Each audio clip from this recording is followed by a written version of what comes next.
o'clock in the morning. Do you know where your podcasts are? Don't you give me that. What? Don't you give me that. Don't you give me any cartoon snoring. I know that you stay up That's until how I it's like- sleep, Jeff. It's Everyone not. knows that's what I sound like when That I is- sleep. That's a lie. It's a dirty lie. Hey, everybody. How the fuck would I know? Hey, everybody, welcome to the Rage Select podcast here on Rage Select. I'm Jeff. Hi, Amanda. And we got a ton of stuff to talk about this week. But before we talk about that, let's talk about a few other things first. Okay. I'm going to just state for the record once again, everybody needs to go look at this BuzzFeed article about how to make the best roast chicken because Amanda and I just had it. Yeah, you made me chicken. I ain't going to stop talking about it, y'all. I ain't going to stop delicious. talking about it. It's costs next to no dollars, and it's great.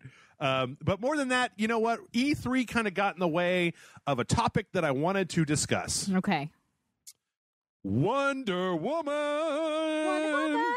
I actually went to go see Wonder Woman, which is a little strange to me because I haven't even watched Guardians of the Galaxy Volume 2 and Guardians of the Galaxy Volume 1. I'm so disappointed in you, Jeff. Yep. Well, you know, when it's when you're having a night out, you know, a nice night out with your lady friend, and she's like, "I want to see Wonder Woman," then you go, Yeah, all right, yeah, you know, yeah. you got to compromise. I would rather see Guardians of the Galaxy, but you know what? I would like to see Wonder Woman as well. So, went to go see Wonder Woman. Best and movie ever. I'm now in that weird position of just like, I think it was good. Mm-hmm. I thought it was decent. I thought it was way too fucking long, though. Like, it was 2.5 hours. There were all these characters that You think like 90-minute action movie would have been better? yeah, well, you know, 2 hours. This is the thing. Like, the new Transformers is out. I was talking to Matt Frank about it. And he's like, "Oh yeah, they toned this one down." And I'm like, "Oh, good." To what? He's like 2 hours and 30 minutes instead of 2 hours and 48 minutes that the last Jesus one was. It And okay, I'm just gonna say right dictates now, your entire life. I don't know. I thought that when you got old, you're supposed to slow down. But I'm like, Okay. motherfucker, I'm gonna die soon. I'm close to death. I could be halfway through my life. You never know when, like, the big C or a car accident or whatever's going to happen. Yeah. Fucking, I want 30 minutes of Wonder Woman back. I mean, like, a lot of it was good, and it was by far the best of the DC movies, which is not a high bar to clear. Uh-huh. But, like, it just suffers. Like, okay, you've seen Batman Begins, right? Yes. Okay. I think Batman Begins is an okay movie, in spite of a lot of what other people think. And I think the reason it's an okay movie is because it's just got, like, too many things in it, right? Yeah. Like, because you've got Bruce Wayne becoming, spoiler alert, Bruce Wayne becomes Batman in that movie. Wait, what? So you got Bruce Wayne becoming Wait, Batman. so how are his parents? Are they okay? One of them was called Martha. I think it was his dad. Why would you say that name? My podcast is called Martha. So in that movie, you've got, like, Bruce Wayne's becoming Batman, right? Yeah. You could make a whole movie out of that, right? You've got People have made entire movies out of a that. whole movie, right? You've got Carmine Falcone is corrupting Gotham City, and Batman's trying to clean it up. That's Batman Year One. You could write a whole movie that was just that. You've got the Scarecrow is brand new in town, Jonathan Crane. Like, you write a whole movie about that. And you got Ra's al Ghul is, like, puppeteering the League of Shadows behind the scenes. Okay, any of those is a movie. All four of them in the same movie is a little much because you don't have any time to rest on anything. Yeah. And with Wonder Woman, I felt like I had a similar issue where it's just like, there were a lot of really good parts in it, but, like, I probably would have lost at least 2 of the action scenes because they just weren't necessary. I thought the end really fell apart. Like, the main bad guy ended up just being completely ridiculous because it was like, you can, without spoiling anything, because I know, okay, this is mild, all right, this is just characterization. But, like, when you have a bad guy in a movie, especially a superhero movie, I prefer to either have Loki or Ronan the Accuser. Not both together. Not a trickster who's also driving around blowing a bunch of stuff up, right? Yeah. I felt it had like a few too many characters. I probably would have cut one of the villains out. I would have cut a lot of the little team, the little picture that she gets in Justice League. Yeah, And they got all where those people. Like, they felt the need to have all those people. And I almost feel like the only reason they felt the need to have all those people is because that picture had a bunch of people in it. Yeah. And I'm just like, Yeah. I would have had more, like, Diana comes to the world and, like, is learning about humanity. Like, there's a really good movie in there. I just felt it was a little bit too long. And there was a lot where I'm just like, I bet this movie would have been a lot better if Joss Whedon wrote it. oh, we are not We're not driving. We're not. No, we don't have time. Oh, we're going down, and I'm taking this podcast down with me. We don't have time to exit the freeway onto that particular overpass. Look, I know the billboards are tempting, but like, we got to get to Grandma's house over here. I don't know. I mean, like, again, it was fine, but I just feel like people are lavishing a lot of praise on it for not being terrible. Yeah. I thought it was like, They're like, woo, it was adequate. I'd probably give it 3 stars, maybe 3.5. I mean, like, it's not out of 5. Yeah, out of 1 million. 0.03 is my rating. They're like, thanks. But no, I would say it's above average. I don't really like, when you watch a really good movie, I feel like we bring this up all the time, but like John Wick, I went to go see John Wick in the theater because everybody told me how good it was. And when I finished watching John Wick, I walked out of the theater, I was like, fuck, I want to watch that again. Yeah. Like if somebody would have been selling the Blu-ray for John Wick when I walked out of the theater, I would have been like, yeah, here's my money. I would have been doing the Fry meme, Shut up and take my money. Shut up and take my money, right? Or Guardians of the Galaxy, or Civil War for that matter, right? But in Wonder Woman, I was like, that was fine. I'm done now, though. Yeah, I'll probably never watch it ever again. I mean, maybe like it. You know what it is? It's the kind of movie back in the old days that would come on TNT on a Sunday afternoon when you weren't doing shit. And you just be like, "Oh yeah, this was pretty good. I think I'll watch the rest of this." Like you missed the first 20 minutes. You're just like, I'm not doing anything. Also, movies that get shown on television edited for time, so they'd cut out a lot of the stuff too. So you'd be like, "That's really good," and then you buy it on Blu-ray one day, and then you watch it, and then you're like, "Oh man, I don't remember all these scenes." Yeah, Robin Wright was great in that movie. As far as I'm concerned, she was really good. Gal Gadot, it was good as well. She's got a little bit of a. There was a few times where I didn't feel like she totally, because they're doing a kind of a, like, she's great when she has to be like the naive person coming to another world, right? Yeah. But there's some other parts where she has to just be like, "Oh, this is what's right," and I'm making a big speech, and it's like it was pretty good. Not there yet. Chris Pine is, just Chris Pining his way through that movie. I feel like I'm in the minority here. I don't like Chris Pine. I don't think he's a particularly great actor. I don't think that. I've seen him in comedies. I've seen him in musicals. I've seen him in action films. I thought he was a good Kirk. He had the snappy writing. Because he was William Shatner is such a great actor. Sure, you know what I mean? No, exactly. It's not hard to do a good William Shatner. Don't come onto the Rage Sling podcast and start dragging Shatner's name through the mud. All right. I love Captain Kirk. Bill Shatner is a personal friend of mine. I will not have this. Dude, this I would be so much nicer to you if William Shatner was a friend of yours. Why do you think I learned how to make these chicken? I'm just like, Bill, come over. I'm making chicken tonight.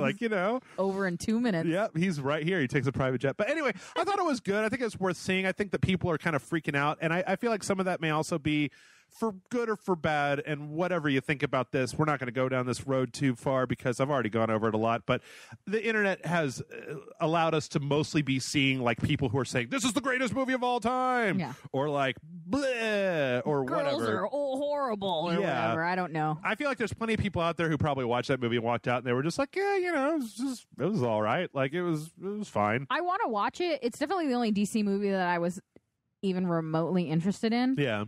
But I feel weird about watching it when I haven't seen like BVS and even Suicide Squad, even though I know Suicide Squad isn't really connected to it. I figured out the analogy. Oh yeah. It's the kind of movie that I'd be tempted to watch on a Sunday afternoon when I didn't have anything if it like popped up on Netflix. Yes. And I was just like, if it came on to instant streaming, I was just like, let me give this another shot. Yeah. Let me see how. Especially if you're like doing something else and you like in the background. Yeah, but still enough focus. You know what I mean? I watched Minions because it was on Netflix, and you know what? It was totally enjoyable. Dude, Moana's on Netflix. That movie is awesome. I haven't seen it, and I was like, should I wait for John? Should I not wait for John? No, it's so good. Moana, when I saw Moana and I got finished watching it, like the first thing that I did was I looked up all the songs on YouTube and started like listening to them. I would come over and you'd be listening to the music for it, and it's like now I didn't want to watch it. I didn't particularly care. Yeah. And then you listening to the music made me want to watch it. It's great. It was great. Beginning, middle, end. Again, he has all those things. Solid movie, beginning, middle, end. Like it's about about 90 minutes to 2 hours. It's not an especially long movie. It moves, it keeps moving, and like there were just too many things in Wonder Woman where I would have been like, cut that off, cut that out, cut that off. Rogue One had a similar problem where it had too many things, and I'm like, I feel like movies these days feel like they have to be really complicated. And there's a scene, somebody was just talking about it in another podcast that I was listening to, but there's a scene in Adaptation. Have you ever seen that movie with Nicolas Cage? Yeah. You know, he goes to the screenwriting class, and afterwards he ends up talking to the guy. It's like towards the end of the movie. He ends up talking to the guy that was writing the screenwriting class, and he's just like, well, I'm writing this movie, and like, but I don't know, like, I don't have anything, like, I don't know what's interesting about it. And he's like, what do you mean you don't know? Like, people... They fall in love, they go to war, they lose their job, they do things like there's a thing. And I feel like movies need a core thing. Yeah. And so the problem with Wonder Woman was like you had this Wonder Woman story, but then you also had it was like a shotgun blast of plot. You had the story of like Diana going into the man's world. You had the story of what her destiny was. You had all the stuff going on with the bad guys. You had Chris Pine, and he had like 4 other guys that just had no real stories at all. There's I'm having a big issue with the group of people that don't get a story, but they really want you to connect with. Like Rogue One, that was the thing with Rogue One, where they were like, here's all these characters, we give them just enough characterization to get you to want to connect with them, and then we don't put just rip it away. We don't put the legwork in for it. And it's a weird thing to complain about that when you're also saying like it should be edited down. But basically it's like, if you can't do it, don't fake it or half-ass it. There's an easy way, though, to do that. Is like you just... So there's one of the side characters in Wonder Woman is this guy that's kind of he's like your Don Juan kind of Pepe Le Pew style character, right? Like all you got to do. So he smells bad. Yes, is give him like he's a rapist. He's an actual skunk. He's a cat rapist. That's what I mean when I say Pepe Le Pew. That guy's a Pepe Le Pew, and they're like romantic and like, no, he just tries to fuck a lot of cats. Keeps a bucket of white paint on him. But like you can do like The Dirty Dozen is a good example of if you want to do that kind of movie, you set up your archetypes in 2 minutes flat, right? This guy's the weirdo. This guy, it's the A team, right? Yeah. You got the face man, you've got fucking, the leader, the muscle, the suave guy, the crazy guy, and then there's like 3 or 4 other archetypes, and you just put those in there, and with one shot, wild card, bitches. Right. You can establish who they are, and then you just keep bringing them up. Like Guardians of the Galaxy spent time letting us get to know all the characters, but it wasn't like they had to spend a million years telling me who Rocket Raccoon was. I never read the comics before. I was like, okay, he's a raccoon. Okay, he's got this thing where he doesn't like... And there was one line when he's drunk at the bar, and he's like, I didn't ask to be made like this, and he kind of gets sad. Which is weird, because in the comics, he wasn't created. That's just a race of people. Yeah. But that was enough. And like suddenly I was like, oh, I'm into this guy. Dude, no, they haven't even explained Groot in any possible way. Nobody goes, oh, he comes from a long race of Groots. They don't say, oh, actually, this is like a specific language, and he's clearly he's a Grootian and whatever. Like they just go, he's like a tree. And he says his name, but Rocket can understand him. He does like 3 or 4 good guy things, and at the end of that movie, when he's getting ready to sacrifice himself, just tears are coming. Oh no! So many give Vin Diesel an Academy Award. All he says is "I am Groot," and at the very end, he says "We are Groot," and I'm just on the ground rolling around like no tree man. And then the end of the movie, he's a little tree man, and I'm just like, "Hooray! The tree didn't die!" Like you got me so emotionally invested in a plant that walks around. Like so, that's what I'm saying is that I didn't really. You need to get me more emotionally invested in your plants. I didn't get really super emotionally invested in anybody. I feel like they should have cut it down a little bit. I think it's a good movie. I think you guys should go see it if you feel like you want to go see it. I'm not trying to, dissuade anybody. I think just from not watching any of it, it's suffering from all the other things that I haven't watched, which is they're trying to establish too much too quickly.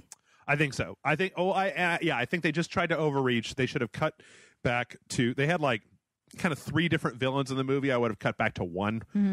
They had like Steve Trevor, Diana, and then his merry band of people. I probably would have cut all of those merry band out. Maybe one other guy, maybe one other person we could spend time with, and then Etta Candy. kill him at the end of the movie, and then it'll be I'll be emotionally invested, right? It'll be heartwarming. Give me another character, and then murder him in front of me. Dangle his lifeless corpse. It's legit. Well, that's the problem with a lot of these movies, where in the movie, sometimes these movies will be like, here's your character. And I'm like, all right, great. What's cool about them? And it's like, nope, don't look at them. And then later on in the movie, they're like, oh no, Zach died. And I'm like, you didn't spend any time with Zach. I don't fucking care about Zach. Like, you're like, which one's Zach? Oh, right. Oh, he's a Lego maniac. Bummer, man. Yeah. But I don't know. I thought it was okay. I feel like it's getting a little bit inflated. I feel like it definitely deserves praise for being a DC superhero movie that is but I was listening to some people on a podcast that were just like, do you think they're going to go in and redo parts of Justice League to bring Wonder Woman up more in the story because her movie has been the best performing and like the best received I'm movie? sure DC's like, we better not write as much Superman and Batman in our story. Yeah. Well, Superman's dead in the DC universe. He's never coming back, Amanda. Yeah. Superman's never died and then come back before. Yeah, that will never happen. He certainly doesn't do it multiple times at this point. Yes. Batman does too, by the way. He's also fairly recent. Shock and amaze. I know. Anyway, let's get on to video games. God, Jesus, Jeff. This is a video game website. Yeah. Stick to what you know. That's right. Just quit talking out of your ass, Jeff.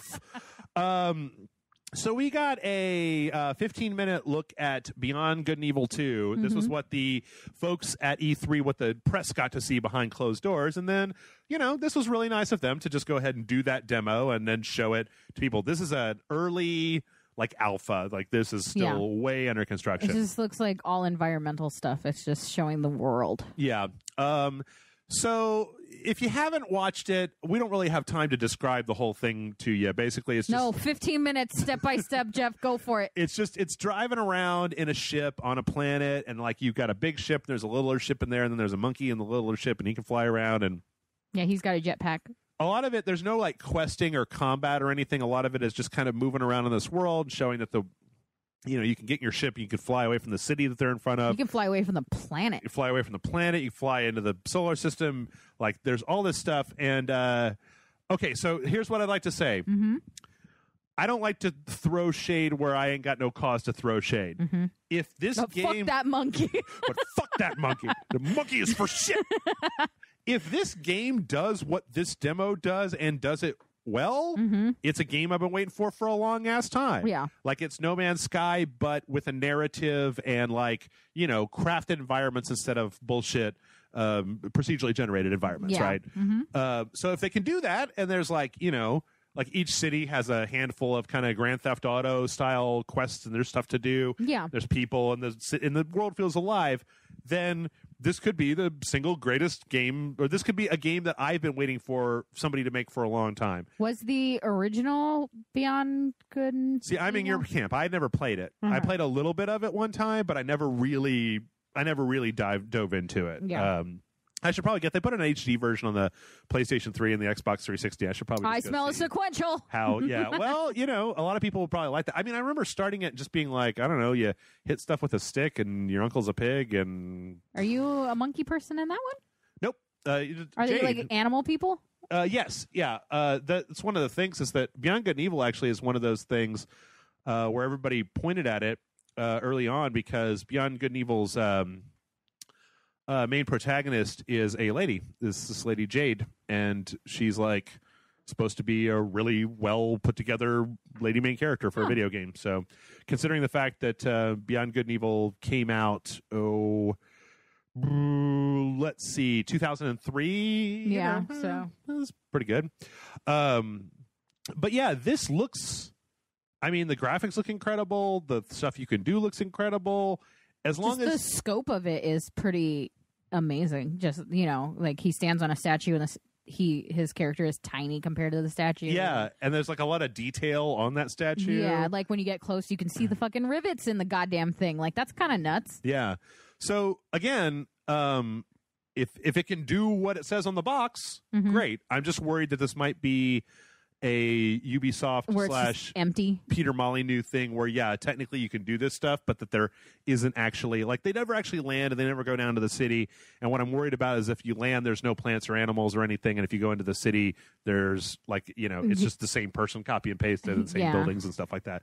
I really hope that's not the case. I want to make that really clear because I want a game like this. Didn't they say they were working on it for like 15 years? They've been working on it for a while. I have a feeling they probably stalled out development in a few places, but yeah, they've been working on it for quite a while. So it is possible that they put that kind of effort into. The problem with that level of development a lot of times is that while you're working on it, the standard shifts and technology becomes different, and so you end up with something that's outdated instead of something that represent, like, working on a game for that time a lot of times doesn't ensure that the end result is any good. Yeah. Like, for example, Final Fantasy 15 was in development for 10 years, and I thought it kind of stunk, but Duke Nukem Forever wasn't in development for Duke Nukem Forever was a fun bag of shit. All I right? loved that game. I always defend it. I just like pointing it out because it is bad. It's just it's terrible. Just a great level of bad. It's like watching a real shit movie. Yeah, you know, it's like watching a really bad movie. Man. You're not Birdemic, supposed to, the video game. Ugh.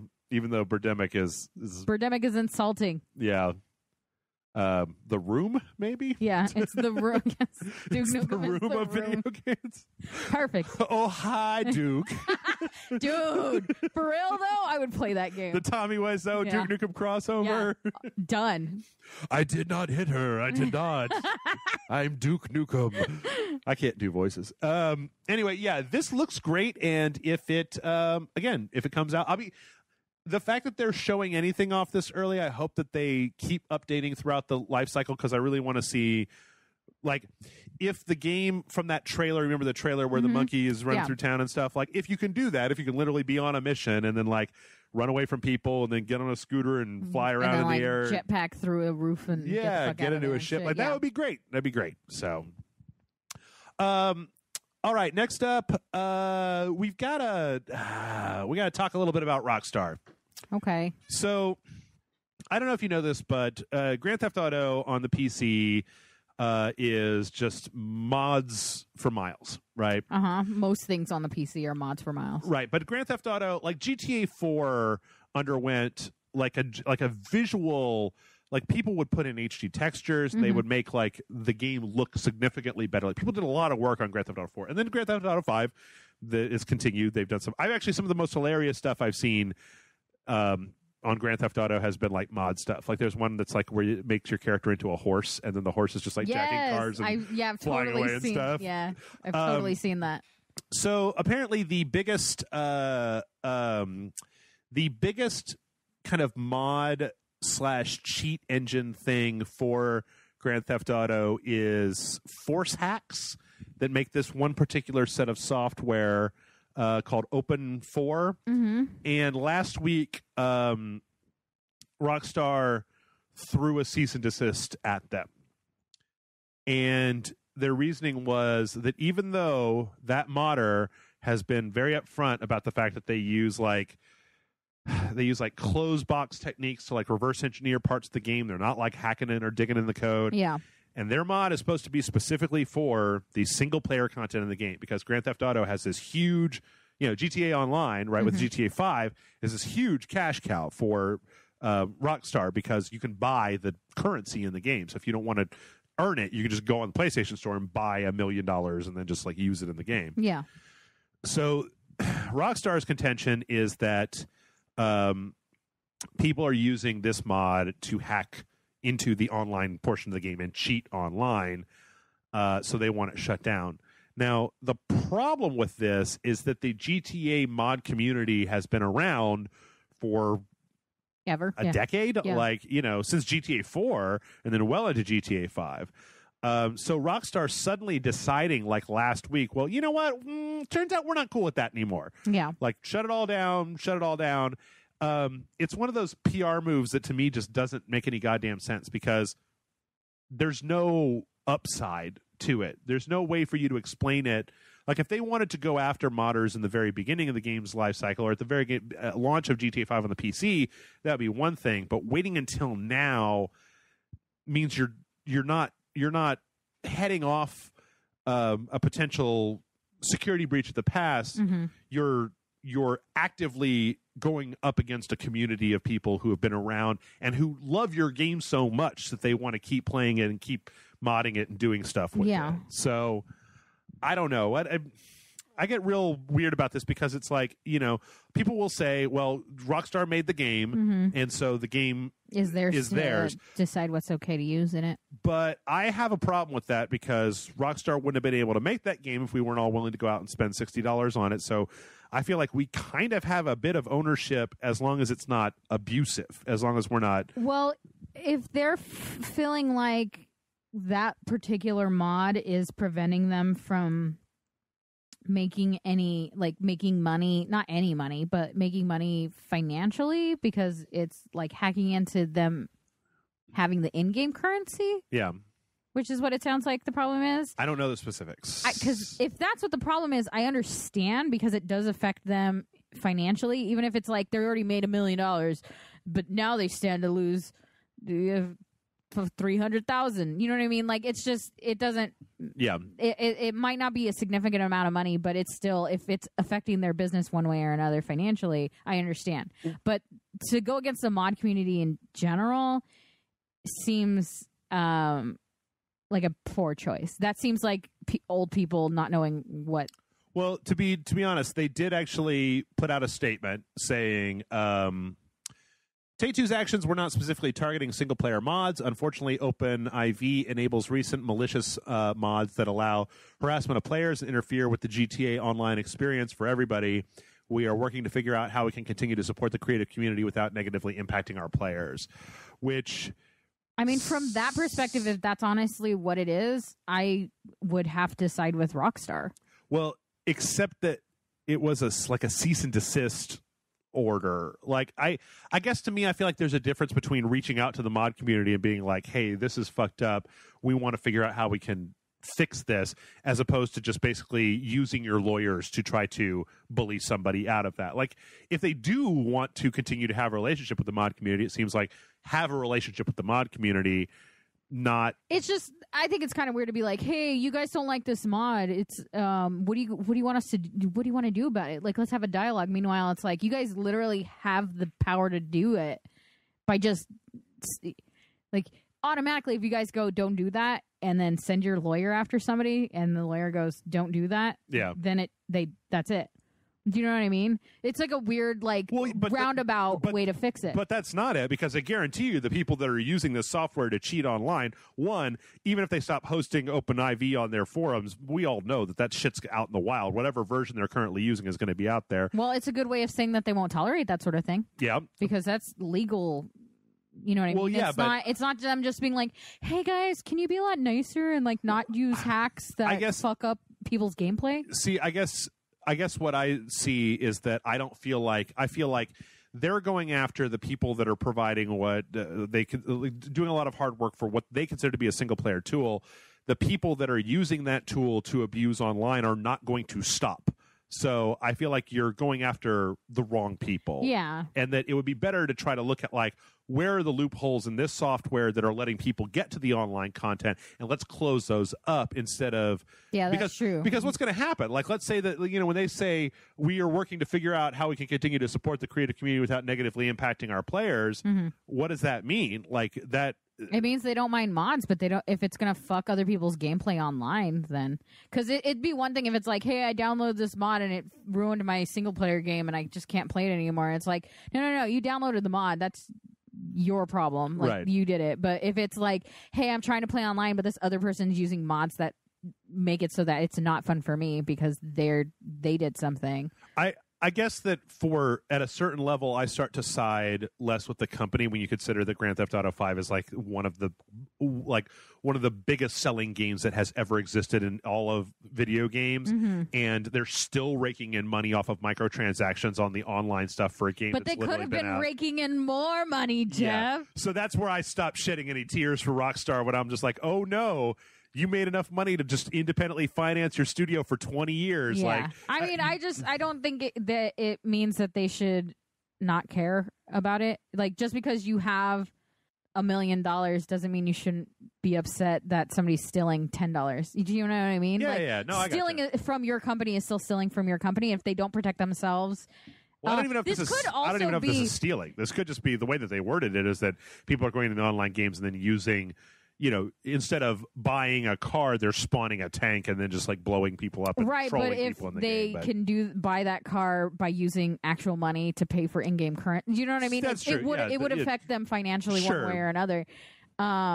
It's just, did they go about it the right way? Probably not, but that doesn't mean that they're wrong about not wanting people to do that from a business standpoint, not even from their community standpoint. I mean, if I would have liked it better if it had been like they invited those people into Rockstar to talk to them and fix the problem. I agree. Yeah, you're right. It does seem like they're going after the wrong people. But whatever. I mean,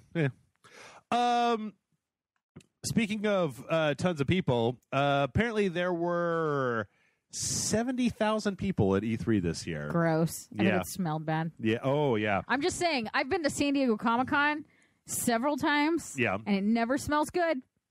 Axe body spray should have had a fucking booth there. I'm just saying. Like Old Spice. Just put some ladies out front with an Axe body spray. Like a mister. Know what I'm talking about? Like they have it in like the South at shopping centers. Exactly. Yeah. Just misting people with stuff that doesn't smell like them. Well, 15,000 of those people bought a ticket to E3.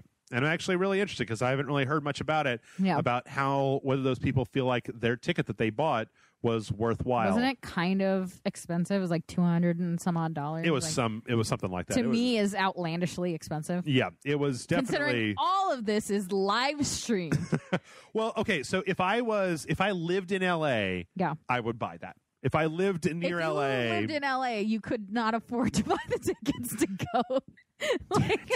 That's true. As someone who ran away from Los Angeles. Okay, if I lived in California, let's say, if I lived within driving distance of LA, I would probably try to go. If you live in California anywhere, you are within driving distance of LA. Okay, but I don't know. It's actually interesting because there was also a breakdown from the social networking side about like who basically pulled in the most like tweets and mentions and kind of online buzz. That's interesting. And apparently the top 5 were in order of mentions: Microsoft, Nintendo, EA, Activision, and Ubisoft. So I really thought Devolver Digital was going to be like the internet was like, what the fuck? Yeah.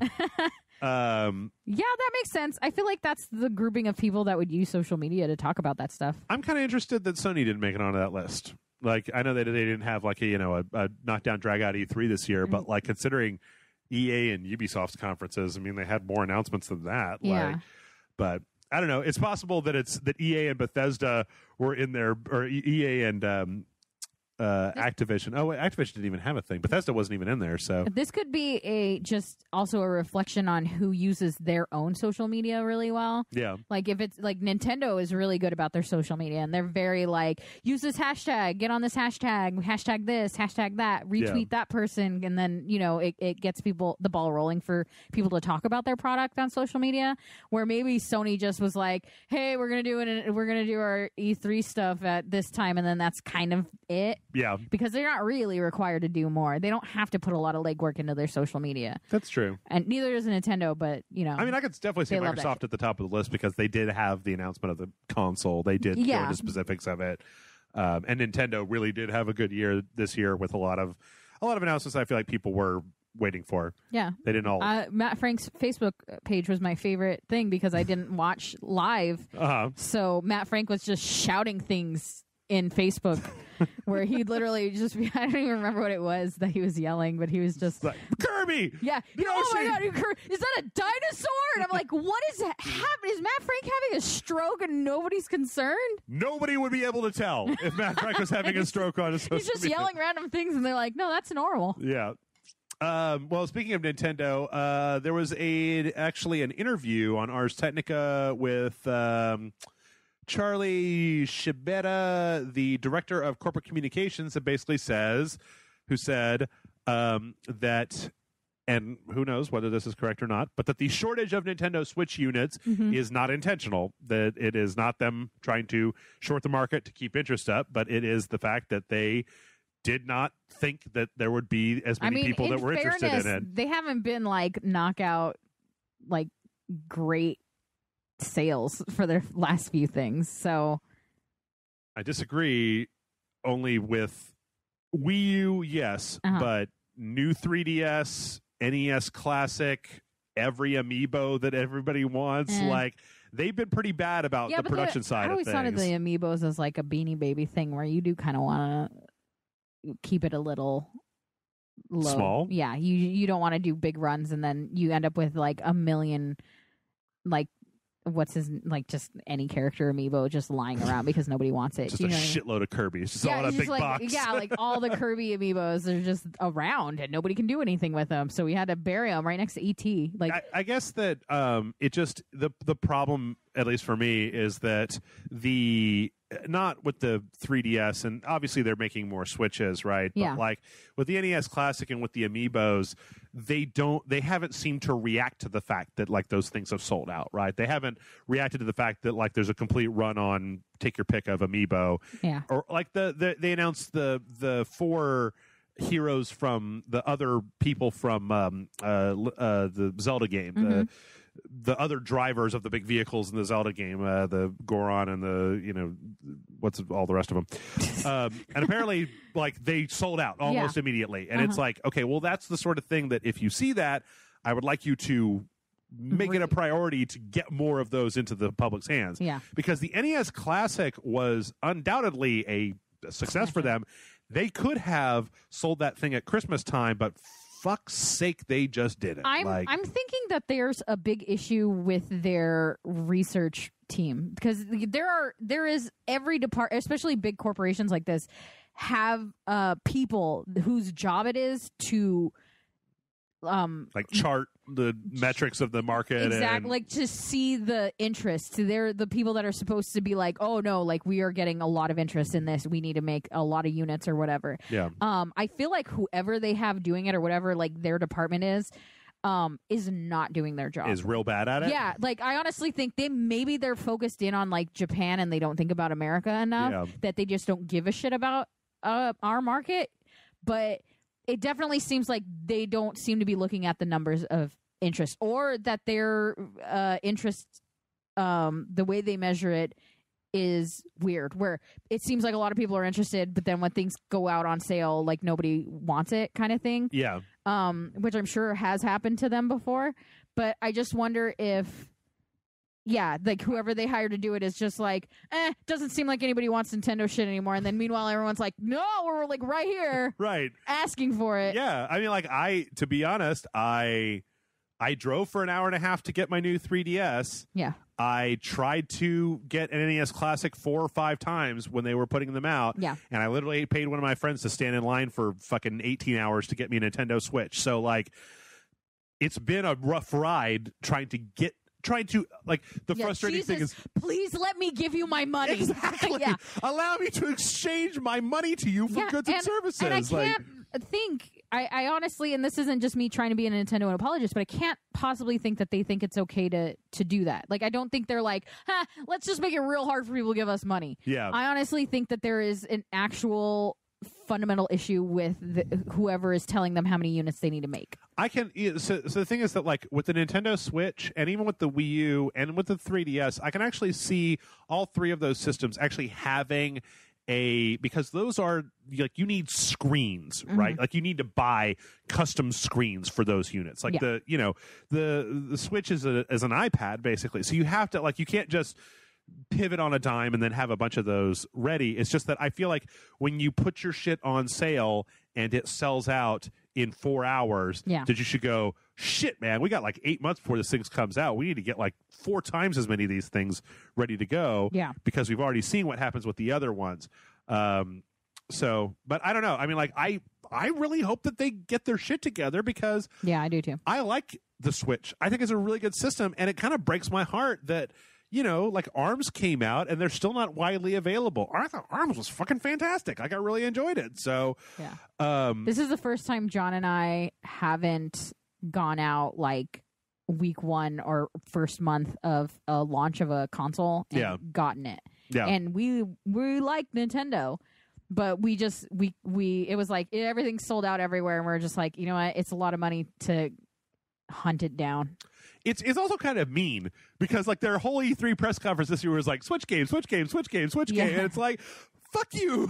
Like, I can't buy one of those things, asshole. Maybe more Switches. Yeah, maybe in a variety of colors. Yeah. Yes, please. Thank you. Well, I'll tell you what you will be able to buy when it comes out. That's Uncharted: The Lost Legacy. Ooh. We had a 15-minute extended kind of gameplay demo that came out this week.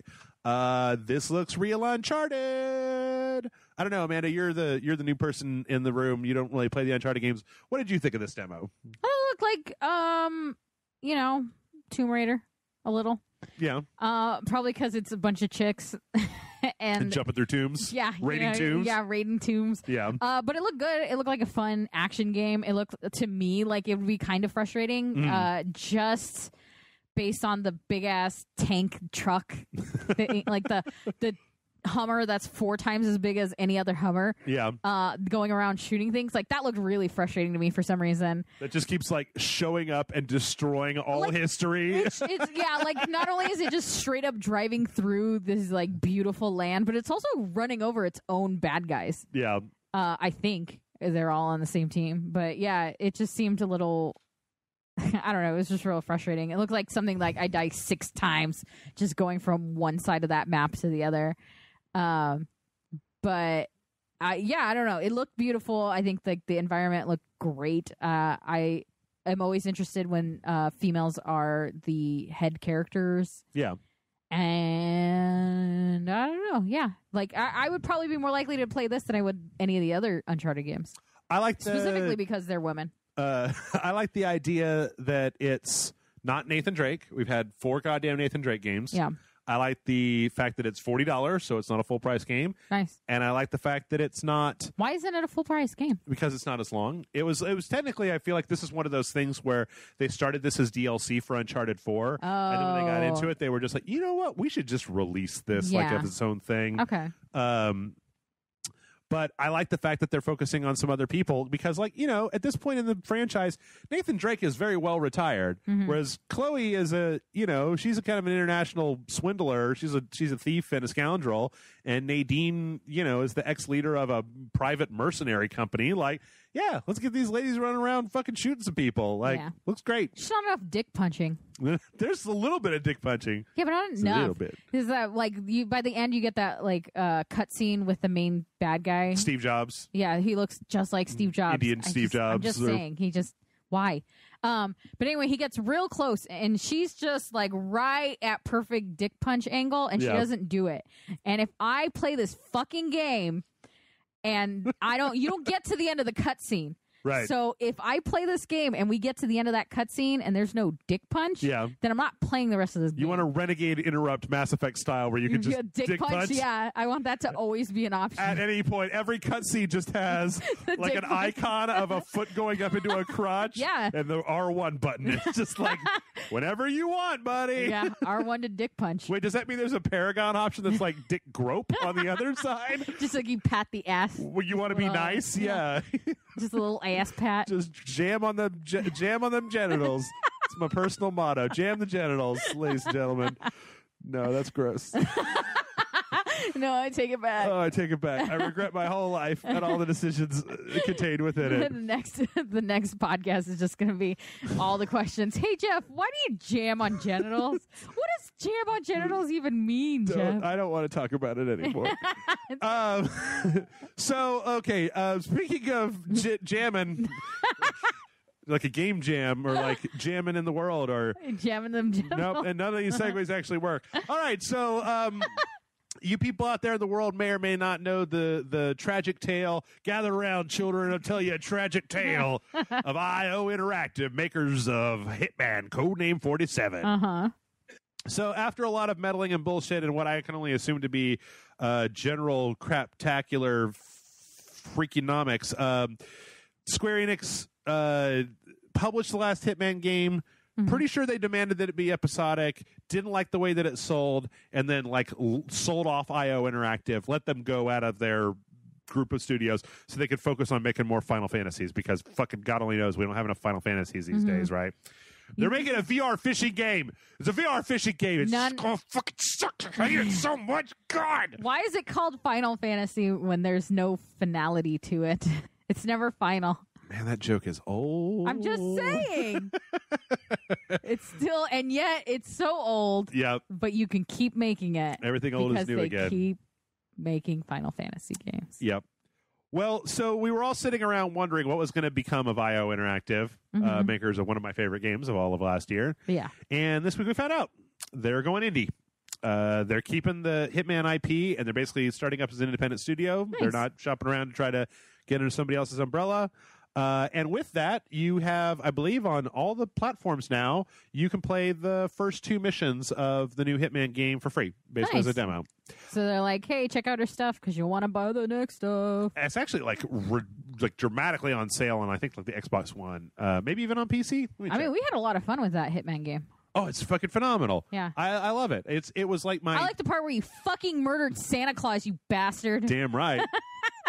I'd do it again. I'm never going to forget that, Jeff. Codename 47's got to murder a Santa every day. By the way, it's also the Steam Summer Sale, so, you know, shit. if you're trying to do that. Don't look. I don't. See, here's the thing. The Summer Sale no, for you, doesn't do anything to me anymore. You own it all? Yeah. I don't have a computer where I can play games, so. The complete first season of Hitman on Steam is 66% off. It is $23.73, which is a phenomenal price for what you're going to get out of that. It's a bargain. You can kill Santa, probably. Yep. That's the Holiday Hoarder submission. You can do that. No, actually, it's interesting because don't do that. The game has, 6 levels, and then it's got the remixes for 3 of those levels. It's got the online contracts. It's got like the holiday content.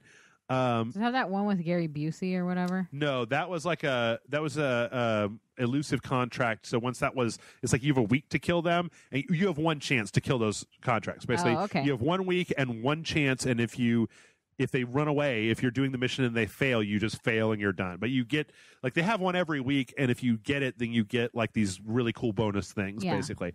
But if I can't I'm sorry to keep selling this game like I'm getting paid by them, and I'm not. I swear to God. It's just that every level, like the first levels they're training levels. One is a ship, and one is a recreation of a Russian military base where you have to kill a couple of people. Both of those levels have like 5 or 6 different ways to kill those targets. So you can replay those 2 levels in like a bunch of different ways. It's really good. I don't know. I like it a lot. I was trying to figure out, when we were trying to figure out a new sequential, I was trying to figure out a way to make it Hitman. But I've already played the whole thing I've played the entire game as it came out, 1 episode at a time on the dojo. So, but yeah, I'm happy. Everybody should go play that hopefully game. It'll work out better for them to be indie. I hope so. So here's the thing. Atari is making a new console. Yeah, I heard about this. Just kind of. Yeah, the CEO, Fred Chestnuts or something, Chesney, said they're making a console comeback. The last console they made was the Atari Jaguar in 1993. And he told VentureBeat that we're back in the hardware business. So it's codenamed Atari Box. It's going to be some kind of PC-based thing. It's been 24. It's been a quarter of a decade since they've come out with a century. Huh? 24 years would be a quarter of a century, not a decade. Be 2.5 decades. Okay, quarter of a century. Yes. Since they've come out with a console? Yeah. That's fucking weird. Well, they didn't do anything, right? Think about like what was around the NES time, they had their one stab was the Atari Lynx, and then like it just fucking failed because it was like $400. It was this big it had a long kind of widescreen on it. Yeah. But like they didn't have a home console. The 2600, they had the 5200, and they had a few other things back then, but like then came the crash, and Nintendo and Sega came out of that, and they weren't able to come back out of it. Like so how do you think a new console like Atari can be successful? Do you think? I don't. I think that it would have to find a niche, right?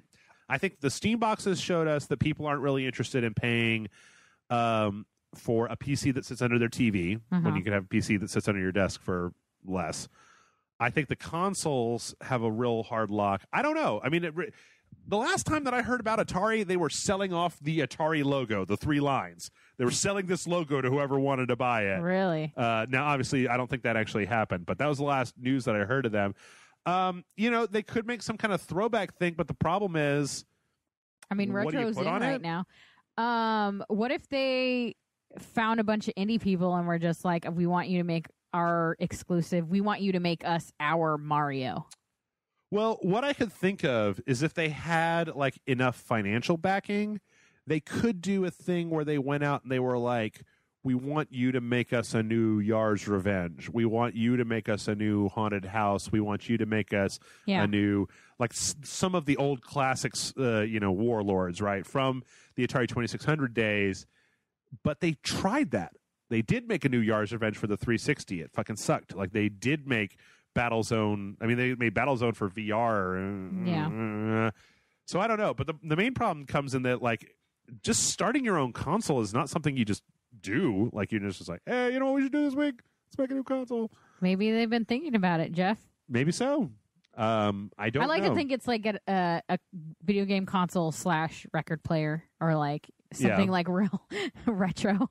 Like, they're like, whatever, you guys will need it. I mean, I don't know. Well, It'll be like a Retron and just plays old games. They've done that a bunch of times before, though. Yeah, it's called the Retron. Yeah, well, not just that, but Atari, they made the little, it was like those like plug-and-play that you plug right into the TV. Yeah. So I don't know that you could cash in on that again, and that they have a small Not teaser. Like a full gaming console, I don't think. Yeah. Atari just never grew far enough outside of where it was. I mean, you can make like an Ouya, but that didn't work. That was like wildly unsuccessful. You could make... Okay, here's what you could do. You could make something that was super goddamn cheap. You could make $100 console that you can put underneath your TV that specifically had enough PC power to be able to play like indie PC games. So stuff like the shit that we end up playing, or like like big boob ninja girl games. No, not that stuff. I'm thinking of like the smaller games where it's like something like Rime. Remember when we played that? Yeah. Like the Switch will run Rime. So you could make a lightweight, like PC based thing that sits on your TV, has a controller, and is able to play indie games basically. So that if you just wanted to play indie games, you could go get like Spelunky, right? Or, Castle Crashers, or, stuff like that. Yeah. Like something that didn't have a huge amount of processing power, but you could go buy it for $100 and then you could just go buy indie games. Yeah. Maybe? I don't know. I kind of wonder. I feel like everybody's got their video game solution figured out at this point. It's going into real dangerous waters with it, because if you want something for kids, you're probably going to get a Nintendo Switch. If you want something for like hardcore gamers, you're probably doing a PlayStation or Xbox or PC. But if we're talking just consoles, I mean, it's just everyone's kind of sorted out. I don't know what. I kind of hope they go against Nintendo more. Like, I would love to see another console game be more focused on like family games or kid games than like, we need another like fucking war game, Call of Duty, we need a different Battlefield, this and that, you know what I mean? Like, I don't need that. I would prefer. You got enough of that? I mean, it's just not my kind of gaming. So, like, I mean, it is, but it's not. Like, I just don't actively seek it out like I do, like, Nintendo games. So. Sure. Well, speaking of Call of Duty, surprise, surprise, surprise. You know that remaster of Modern Warfare that you could only get by buying Infinite Warfare? Uh-huh. Yeah, you're going to be able to buy that. What? Separate from Infinite Warfare. Who would have guessed? Yeah. Somebody sent a website photos of a standalone box copy of Call of Duty Modern Warfare Remastered. They think that it's going to be $40 and it's going to be available at the end of June. So it's like by the time this podcast comes out, it'll be like 2 or 3 days. Yeah. I mean, good? Question mark? I mean, I actually thought that the idea of remastering, and I played it, they did work on it. Like and it holds up. Like it holds up solidly as a game that you should play. Yeah. And the older versions are long in the tooth. They aren't really optimized. We learned a lot since then about, getting stuff together. Mm-hmm. On the other hand, like, I don't know, man. I feel like last year they just really got, I don't know, they really didn't do themselves any favor with Infinite Warfare. Yeah. And then this year, they showed Call of Duty World War II at like the Sony conference or something, and my brain just turned off because it was just like World War II, throw a grenade, shoot a Nazi, throw a grenade, shoot a Nazi, Nazi, shoot grenade, and it was like, yep, I've only played 6 million World War II shooting Nazi games. Oh, look, there's a flamethrower. You can set Nazis on fire. Yay! But, yeah. I don't know. So over war. War. It's fantastic. War never changes. Yeah. So this is actually the section of the podcast that I like to call. It started with the last one. This is like rumors, leaks, and announcements, right? There is a rumor that there of some very minor details for Visceral's Star Wars game, which I feel like everybody this year at E3, EA obviously wanted to push Battlefront. Last year at E3, they were obviously pushing Battlefront, and the year before that, they were pushing Battlefront. So, but we saw. But how did they feel about Battlefront? I think they like it. I think they're fans. Probably. But this game was notoriously absent. They showed a very, very brief snippet, but this is Amy Hennig, who worked on Uncharted, I think, or something like that. And Visceral, which was the company, if I'm not, God, I'm so late, that's made Dead Space. We're making a single-player Star Wars game with a story focus, right? And we didn't know anything about it. Apparently, there's some details leaked, maybe, that says that it's probably going to be focused on a single character set between A New Hope and Empire Strikes Back, and it's like an ex-Imperial officer that has Manny to go Bothans? under. Yes, it's finally after all these years we get the story of Manny Bothans. Oh man, I feel like he's going to make it though. I feel like I feel good about that. Manny good about Bothans. This guy. I don't know. It's a little bit. I mean, I guess there's plenty of space to mine. I just really hope this motherfucker doesn't end up being a Jedi by the end of the game. I really hope he doesn't get fucking bad news for you, super man. Jedi powers. Everybody's a Jedi. I bet he's gonna be one of Darth Vader's new apprentices. I just want to play a Star Wars game where you're not a Jedi. Is that too much to ask? What the fuck is the point of playing a Star Wars game if you don't have the Force? Because it's a rich universe full of crazy monsters and But they got magic powers. You want to play the game where you got magic powers? I've played that game so many times. But some people haven't. There's a new generation of kids growing up without powers, without lightsaber games, without like I don't know, like all the old games too. Like, here, kid, go play Star Wars Connect. You can go do it. You have a lightsaber in that. You can be a Rancor. you can run around as a lightsaber person in Battlefront 2. You could be Rey versus Darth Maul because but it's not the same. Like they don't have their own little single player. I just maybe they're not making video games for you, Jeff. maybe it's video games for a new generation. Yep, that's me now. I going to this whole thing last week about I'm just sitting on my video game porch, rocking my video game rocket chair, yelling at those kids. Maybe that's what the Atari's gonna be. Oh, you kids and your Star Wars Jedis. Fuck you. The Atari commercial is going to be, are you old? Yes. Do you hate young people playing video games? I do. Then we're the console for you. Yay! Yeah. Finally a console for me. Speaking of being too old for things, I brought you here specifically because Henry Rollins or something is the new face of Seth Rollins of WWE 2K18. Yeah, Seth Rollins. And there's this really Kingslayer? That's his Jamie Lannister? No, he's a Keller of Kings or something. So he went against Triple H, who we all know is the King of Kings. Sure. And he beat him. Okay. And he hasn't been on television since then, if I'm not mistaken. Like, Triple H has just been, like, absent since that match. Oh, shit. And so Seth Rollins is considered, like, the Slayer of Kings. Okay. He slayed one king. Right. What about but, the rest of them? I mean, he's kind of been taken over. He's dominated a lot of people. And when he won the title, he So in this he video, also beat Sting. Like I'm saying, he's done a lot. Anyway, in this video, a guy breaks into the WWE warehouse and destroys a lot of memorabilia. Yeah. The $1 Million Man's belt, Triple H's crown, Mankind's mask, Undertaker's coffin and shit, stuff. and Stone Cold Steve Austin's ATV. There's a lot of like the statue of Andre the Giant, which wouldn't be in the warehouse; it'd be at WWE headquarters. But I'm not going to get mad at him about it. Anyway, he destroys all of it because he's the fucking. He's the new bad boy. He's a good guy in WWE right now. He's the new good boy of wrestling. He's a good boy. But yeah, so and then he blows up the building. I think the thing that's a little crazy to me about this trailer is that like they spent a lot of money on this, like making all these like fake props and fucking setting buildings on fire and replica of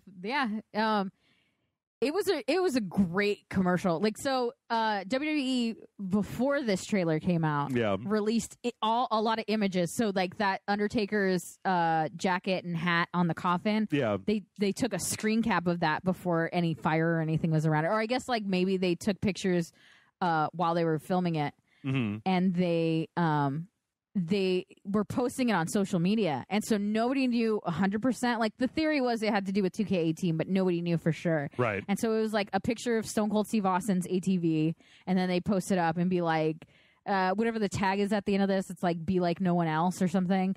And then they did a picture of the Undertaker's thing, and they did pictures for like all the like Ric Flair's fucking robe and everything like that. Yeah. And so we were all, as like wrestling fans, we're all fucking abuzz about what it could possibly be. Most people ignored all of it except for the Undertaker thing, and we were all like, I swear to God, if you had the Undertaker lost, and there's this whole thing about him probably being retired and nobody knowing for sure if he's retired, and then they started posting a picture of Undertaker's stuff.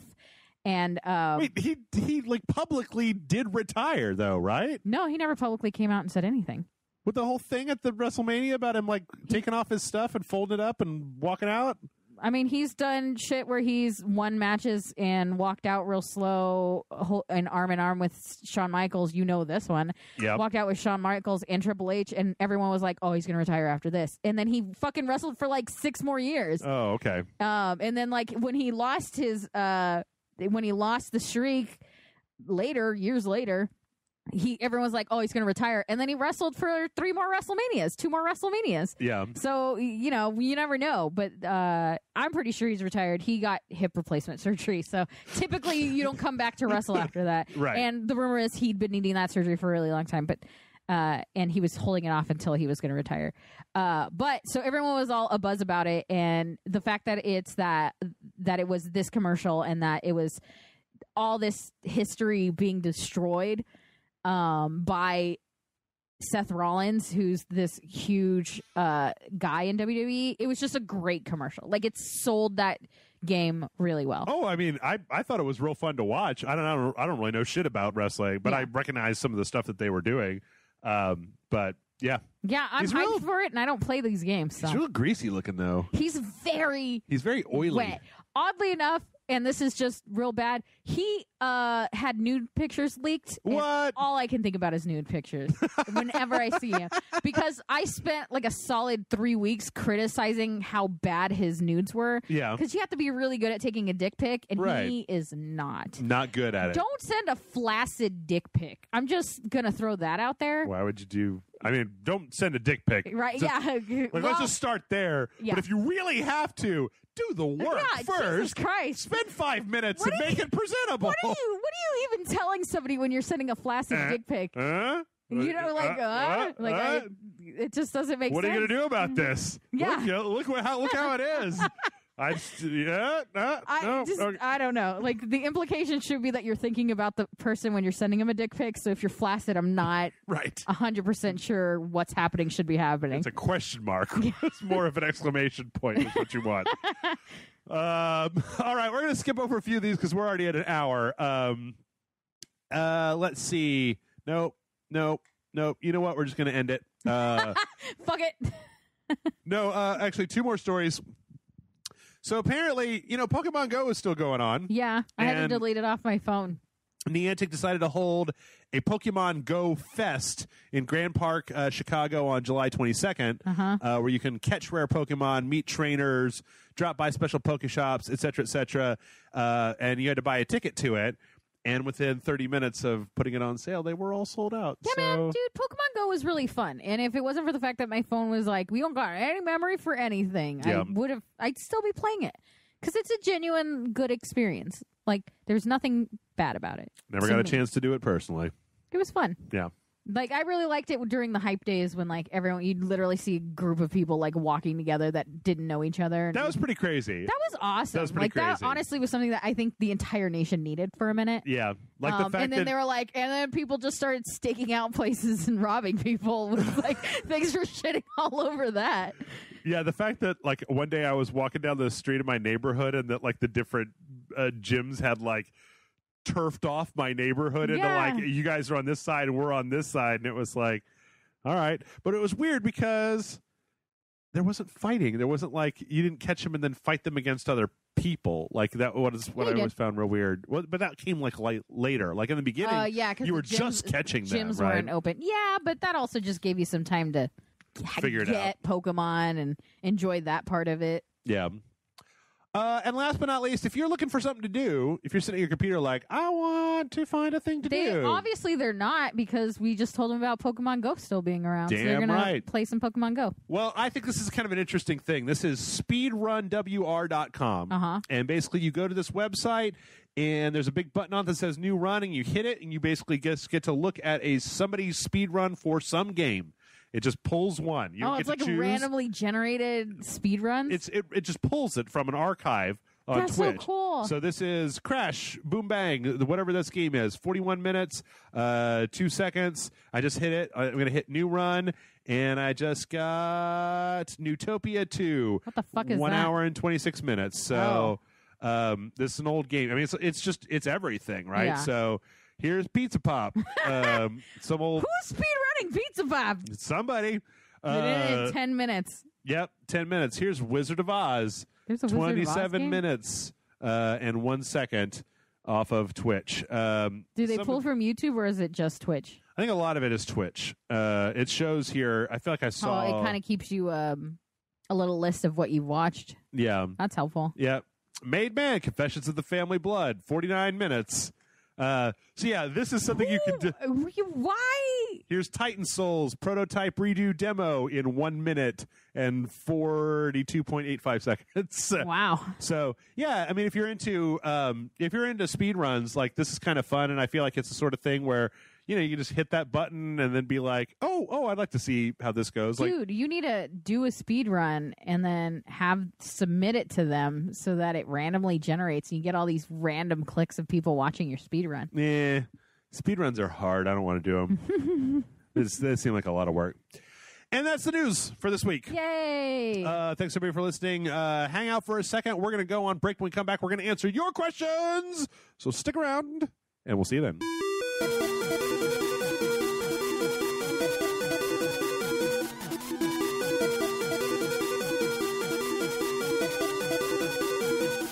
All right, it's 3:30. Get more coffee. Okay. I need more coffee. No, I've switched over to beer. I got to come back down.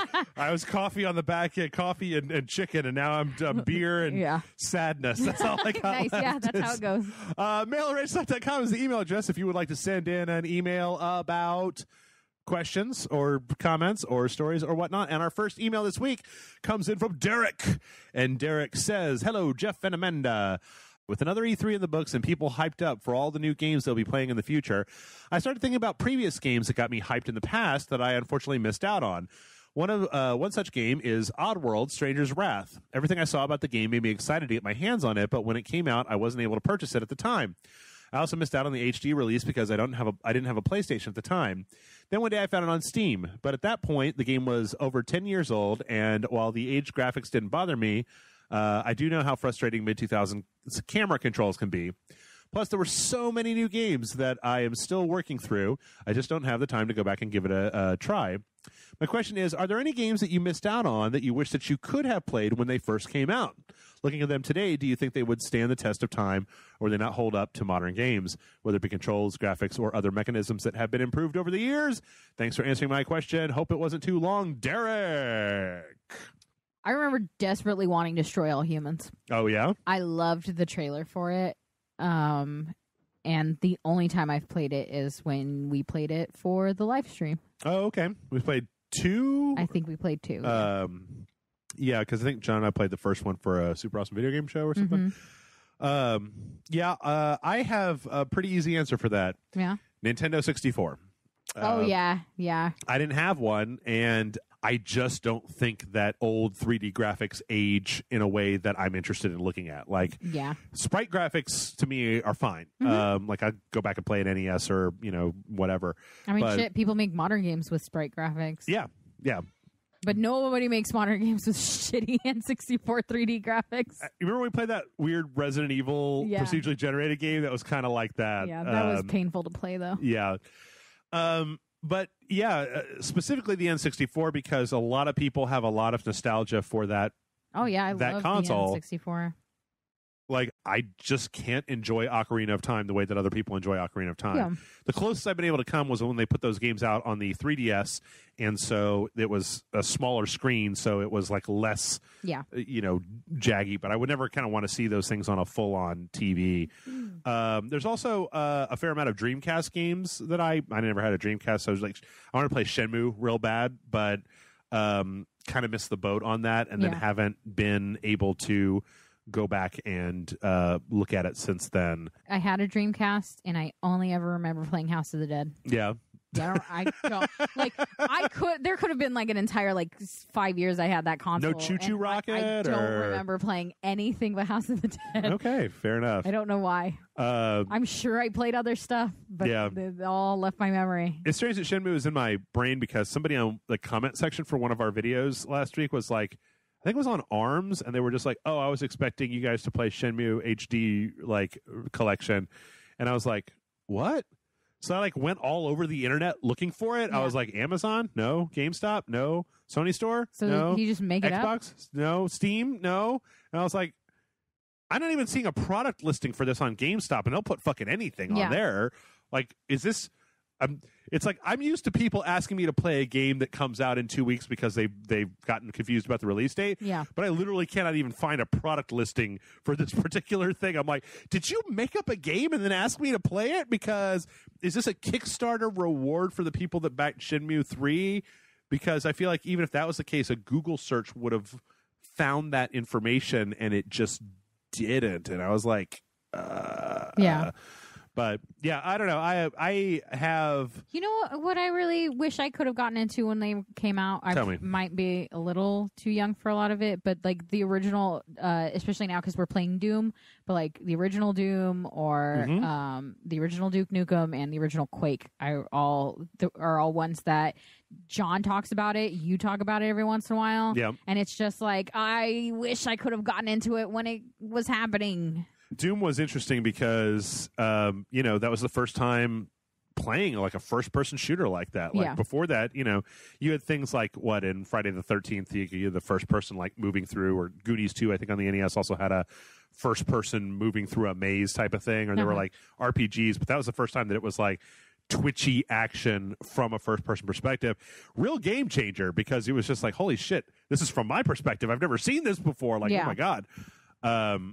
But a lot of old PC stuff, I don't know, it's kind of interesting to think about the different kind of eras that we went through, because Doom came out, and then there was a full-on decade and a half of just first-person shooter. I mean, well, yeah, it's obviously continued and never stopped, right? Because we're still looking at them today. But it was interesting to kind of see the start of those things. Yeah, for me, really, it's just the N64. I mean, I didn't have one, and there's so many games that people consider to be like I mean, it's classics.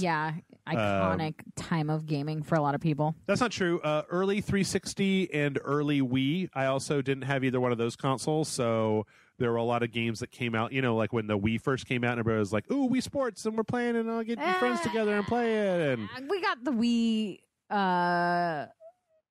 fairly early. I think we got like that second grouping of like sales because it sold out where we were. Bought it at a Walmart at like 1 a.m. Yep. That it didn't feel like we gained anything by having it early. I really didn't feel like there was a whole lot that I was super hyped about with the Wii. Well, when I say, I mean, I didn't get it till I worked at Spill. Yeah. Like I bought both a 360 and a Wii when I started working at Spill as a video game person because I needed them, right?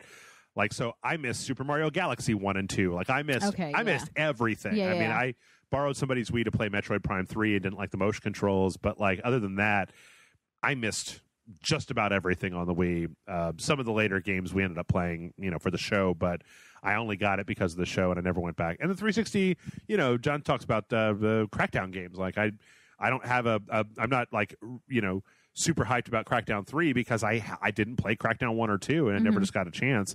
And a lot of those things, to answer Derek's question, I wish I could have played them when they first came out. Yeah. Because they didn't you get into this weird momentum now with games where everything comes out so goddamn fast. Like it's just thing after thing after thing after thing that you can barely get a chance to finish the last thing that you were trying to play before the next thing comes out.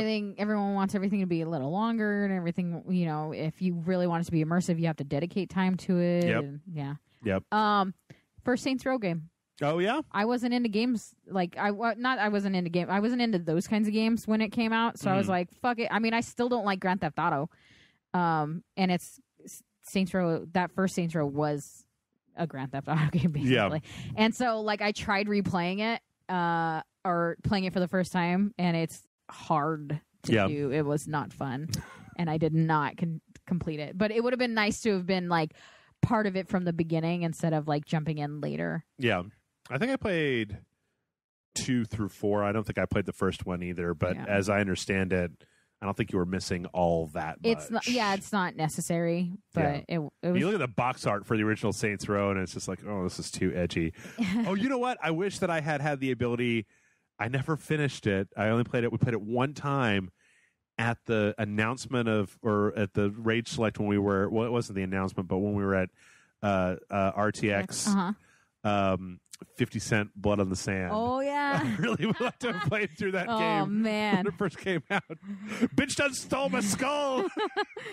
Oh, man. All right, our next question comes in from Carson. Carson says, blessed be the mighty priest of Doncleys. I brought forth a question in hopes that it would be answered. We are familiar with the tropes that seem to kind of bother everyone.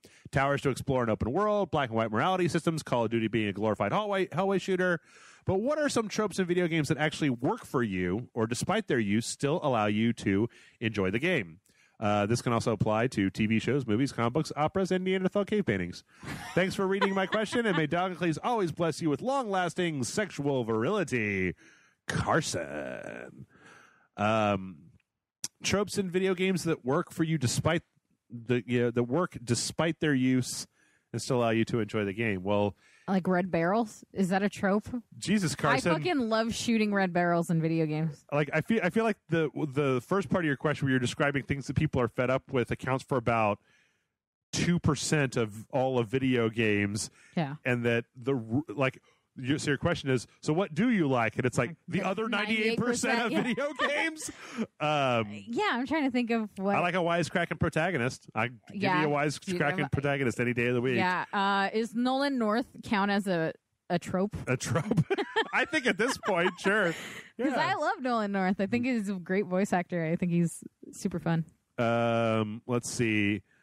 It's funny too, because when he was talking about like towers to explore an open world, I could still go for a black or white morality system. And as far as Call of Duty being a glorified hallway shooter, it's still kind of an exciting hall to be in. I mean, it's better than the Stanley Parable. Oh. Wow, you're going to start that fight? Send your hate letters to mail at Rage Slang. Rabble, rabble, rabble. That was a joke, motherfuckers. All right. Jesus. Listen to more than one episode of my own God. Yeah, I mean, I don't know. Upgrade systems. Yeah, you are a sucker for upgrade like systems. An upgrade system. Nah, I got nothing. Fuck. You hate all video games. Yeah. Boob physics, still a fan? I fucking think boob physics. There needs to be more boob physics in games. Yeah, just like I think it'd be great if you're playing like Arkham game, Batman, Arkham whatever's, and Catwoman walks in and her tits are just all over. No, you cut back to Batman and his eyes are like following him.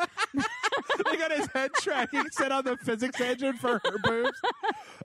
No, there was actually a game that the makers of Dead or Alive Beach Volleyball made, Ninja Gaiden, and in the first Ninja Gaiden there was like a lady ninja demon hunter that had, you know, tatas for days, and they had that Dead or Alive Beach Volleyball physics on them. You can adjust it on Dead or Alive. That's what's so fucking funny. There is a little slider that you could just slide it to max and watch them go. So the first time that I encountered this was, I think, a friend who bought it for the PS2 or something like that. And we were just like screwing around and we were messing with the game. I think it might have been, actually, no, it was Dead or Alive. It wasn't the beach volleyball. Yeah. It was just Dead or Alive. But in the menu, there was a setting called age. Like, what's your age? Yeah. And I was like, well, I think by default it was set to like 18 or something like that. And I was like, well, so I turned it all the way up to 99. And that was the setting that set how much jiggle there was. That's so funny. Like, you had to know the fucking secret. Yeah, so I set it to that, and then we went back to play the game, and I was just like, am I okay? Is there something?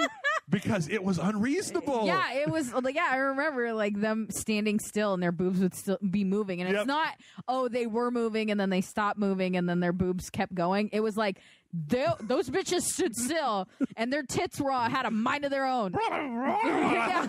It's like watching a ragdoll engine freak out. Fucking amazing. It's like watching Gary's Mod, except in somebody's tits.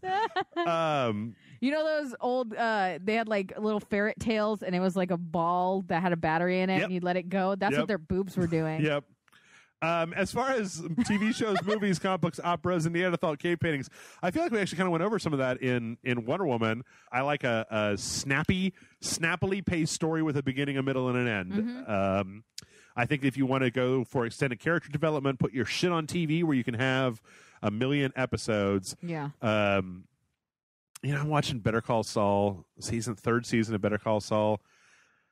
I'm blown away by... I'm so into this fucking TV show about this scumbag lawyer in New Mexico. Yeah. Like, I'm just so into it. And it's not doing anything. Like, you know, there's some parts of it where they're following one character and he's doing kind of like dealing with the mafia and the drug trade and stuff like that. But the other half of it is just Bob Odenkirk, like... And his brother, he's got a problem with his brother, and he's a lawyer, and he's dating this girl, and like, having a hard time today. And I'm just like, I'm so into this. So anytime that I see anything that's boring or like I see a sub story that doesn't work, and I'm just like, there's no reason for this. Yeah. If you can get me to watch 3 seasons of fucking Bob Odenkirk tooling around New Mexico being a scumbag, he hasn't even become the character from Breaking Bad, Saul Goodman. He's still like in the show going under his previous name. I don't know. It's just like, it's really strange. It's such a good show that when things are poorly written, I'm just like, what's your excuse? What the fuck is your excuse? They're bad writers. It's the best excuse they have. Or because it's written by committee and not by like a person that gives a shit about what they're actually doing. So I was watching, I've been watching a lot of Lindsay Ellis's channel recently, the ex-Nostalgia chick. Yeah. And she had this one video that was just a breakdown of how the 3-act structure works in movies and how it's like, you take that and then you divide it into these like subsections, and then there's a literal map for like at segment 9, this part of the story should be happening, and then there should be a transition with these 3 segments into this next act, and then blah, blah, blah, blah. Yeah. And I'm like, if that's the case, and you can literally boil it down to the minute that it's supposed to happen, why the fuck are we deviating from this for what's no good reason? Like, okay, if you're making Solaris, right, or you what some artsy-fartsy Scarlett Johansson taking her clothes off and driving a truck around, yeah, okay, fine. You don't need to adhere to your bullshit if you're making some art movie. But if you're just making a fucking like superhero movie, why not just stick to the good old fashioned 3-act structure, and then Spider-Man comes in and punches a guy? Trying to prove that it's more artistic than it is, especially DC.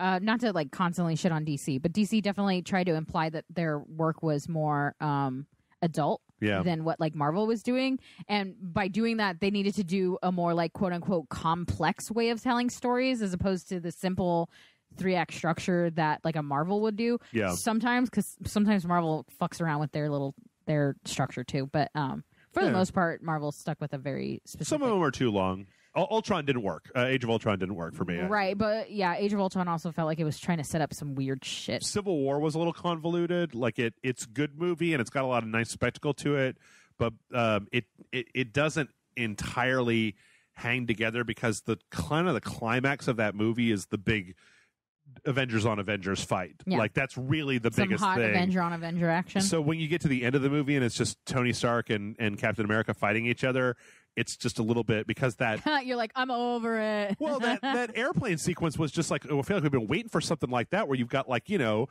like what, 8 to 10 superheroes all just fucking fighting each other. Yeah. And I mean, that was a beautifully executed scene.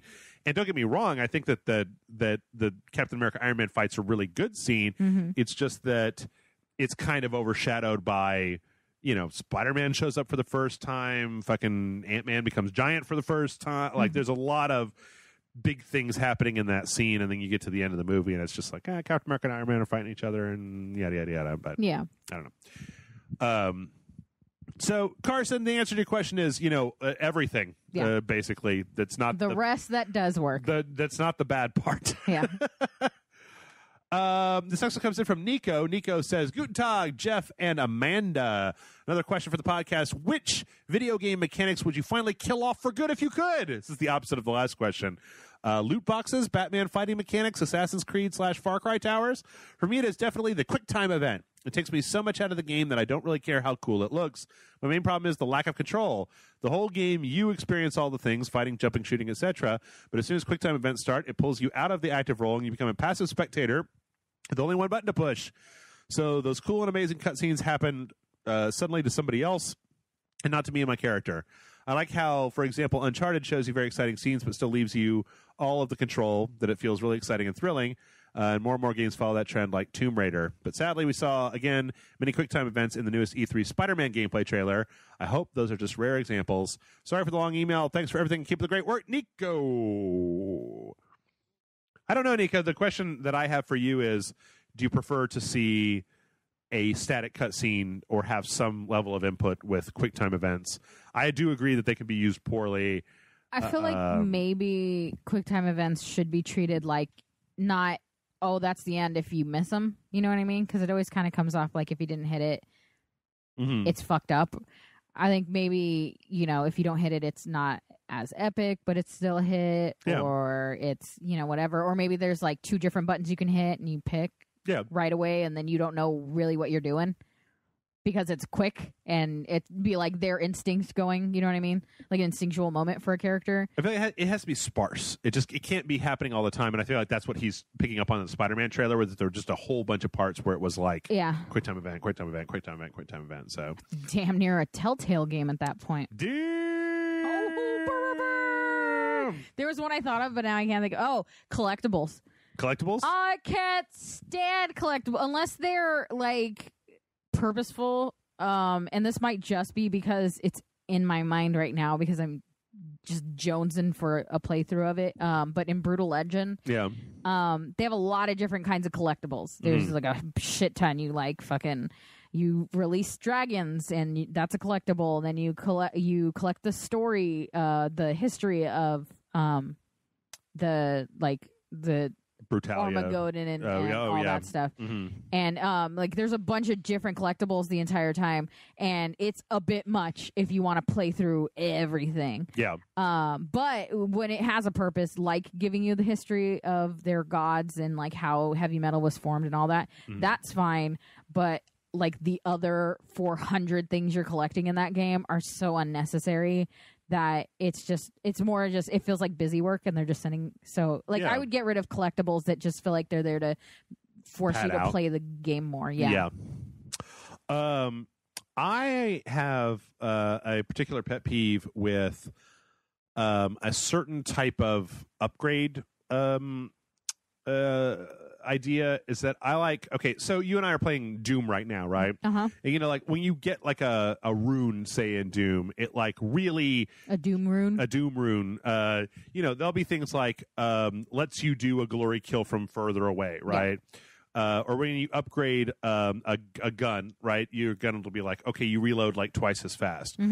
I don't like it when games do things like they give you like, okay, so here's a slot where you can put like a gem, right?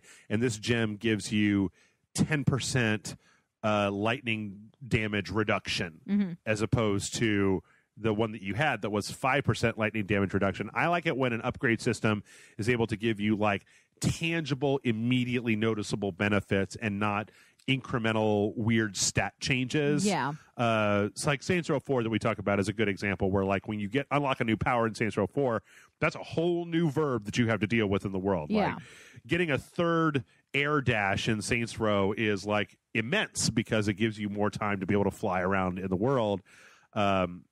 As opposed to something that was like plus 4% damage to cars, you know, and you're just like, well, fucking, what's that? Like, I can't even see that. It just means that the car blows up in 55 bullets instead of 70 bullets. Like, you know, so I'm a big fan of when upgrade systems give you a really big tangible bonus that you can immediately see happen on the screen. Like in the second Portal game where you got different color slimes to use.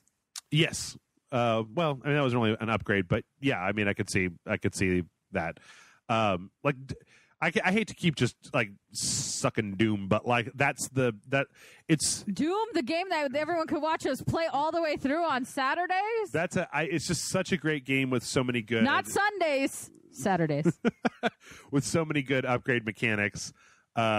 That I really like that. I also, if you wanted a video game mechanic that I want to kill off for good, let's talk about JRPGs for a second. Let's do it. Okay, I want to cut about 50% of the dialogue from all JRPGs. Yeah, I don't feel like over-explaining everything to the point of madness is necessary to tell me what's going on in the world. Like, it seems like the games that we play, they do the like full explanation of like a narrative of the world that you're in, and then you meet some head person that gives you a full narrative about the world that you're in, and it's almost verbatim that first thing you read. And I don't understand why it's necessary to repeat something that probably took 15 minutes to read then, and will take 15 minutes to get through with that character. Yep. And that's just one aspect, not even the entire thing. That constant, because it's a lot of repetition. I feel like a lot of that comes from the fact that Japanese games were developed, that their evolution came through visual novels into like RPGs. So I feel like it's like almost a tradition to overwrite stuff. But yeah, and while we're talking about that, let's also say that, like, look, man, I'm sympathetic. I think that spending time with your characters to get to know them means that you get a more fulfilling gameplay experience. Right. But for fuck's sake, JRPGs, there is no reason that it should take 45 minutes to an hour to get to anything. And I'm not even talking about the boob game that we just got done playing where we had 2 fights in an hour. Yeah, it took 45 minutes to get anyone naked. Yeah. I'm just throwing that out there. Yeah. But it's still worth watching. Don't like not watch the video. But like in Nier Automata, like it takes a long time to get to a point where things are happening. And I know that as I get older, I'm like less chaff, like just less chaff. It's, you know, back to what I was saying with Wonder Woman. I don't need your padding. I don't need your, like, if a slow pace is needed, then a slow pace is fine.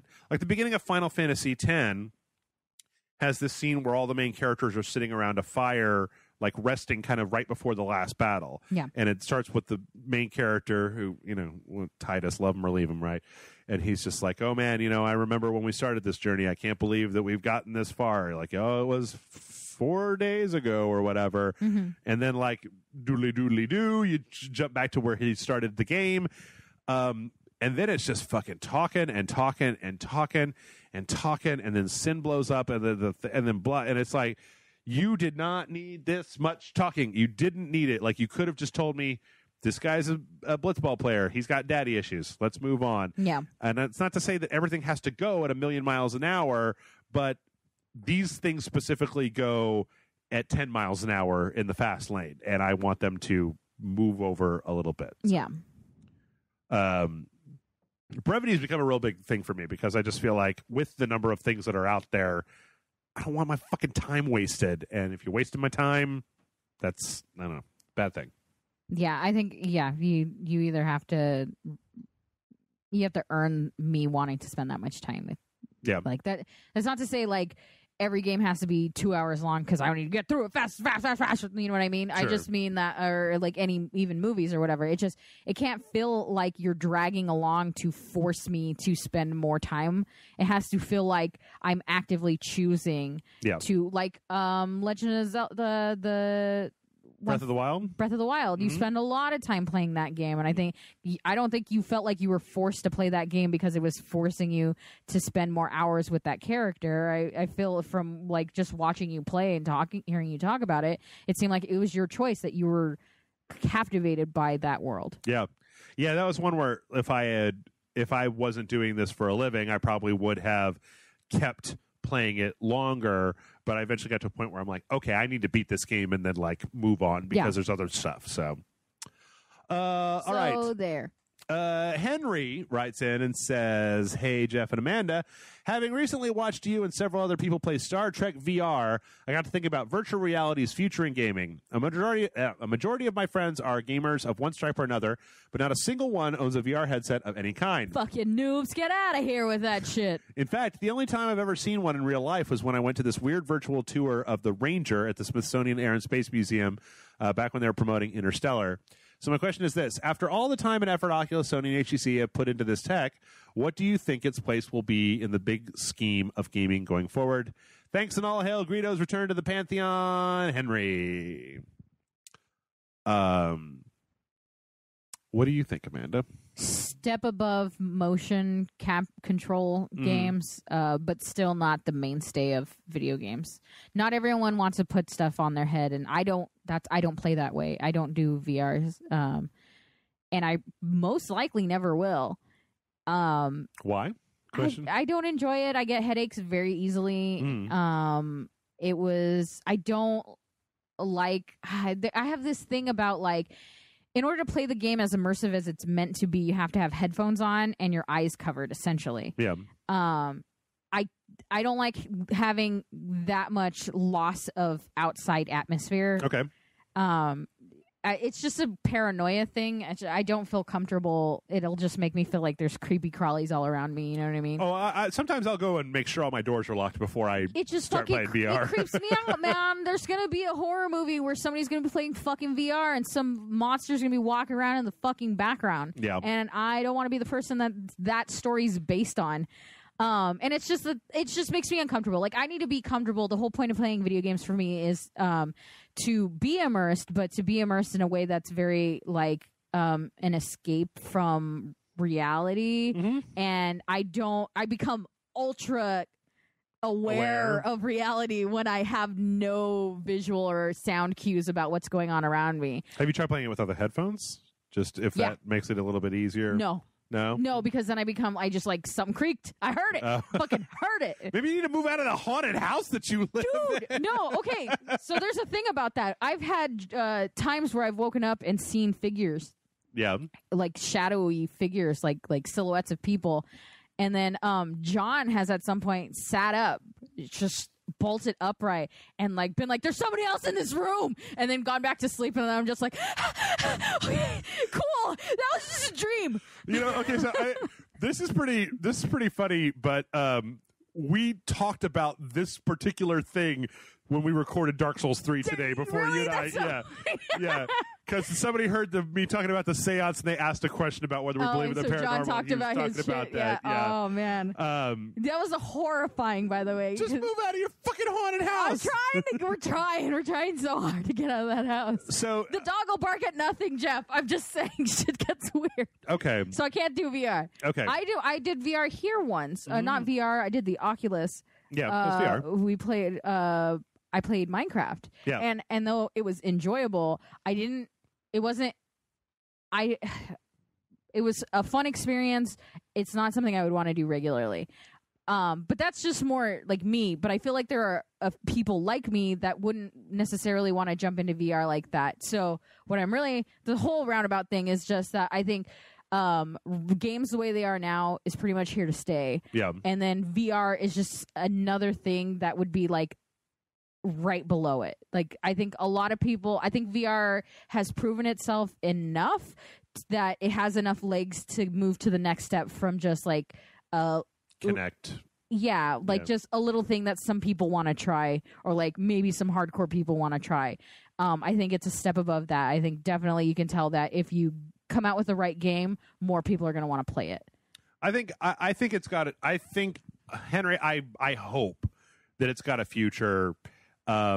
We saw at I actually follow this one VR Twitter account that just is like news and stuff. Mm-hmm. There are a bunch of places now that are working on wireless packs for like the Vive and stuff like that, where you can basically play it without a wire, which is the next step. Exactly. I feel like if we can get a couple more generations down this road, if it can not die, they need to lower that price point too. That price point's hella high. Price point's a bit high. The PlayStation VR, I feel like, is right now to me is a great solution because 400 bones is not so much that it's redonkulous if you have a PlayStation, right? Yeah. You buy a PS4 and then in a few years you're like, I want to check this out. And then you go and you get it. Okay, that's fine. Yeah. But here are the things that I feel like need to happen. One, the headset needs to be smaller. Needs to be smaller and like lighter. Cool guy sunglasses instead of Virtual Boy thing going on. Or, I mean, if it was just a thing, if it was like a single like thing that went around the back of your head that you could just, and then you could just put it on. But there are a few other things. I always thought there was speculation about the PlayStation VR that because of the way that the headset hangs from this little thing in front of your face, there was going to be a hinge on that, so you could just like flip it up instead of having to take it on and take it off. I think that would do wonders for a lot of people if they could just go boop, and then flip boop, it above. boop, boop, Yeah. That might be something like if it was lighter and if it was something that I could do that, I'd probably have a little more idea of wanting to.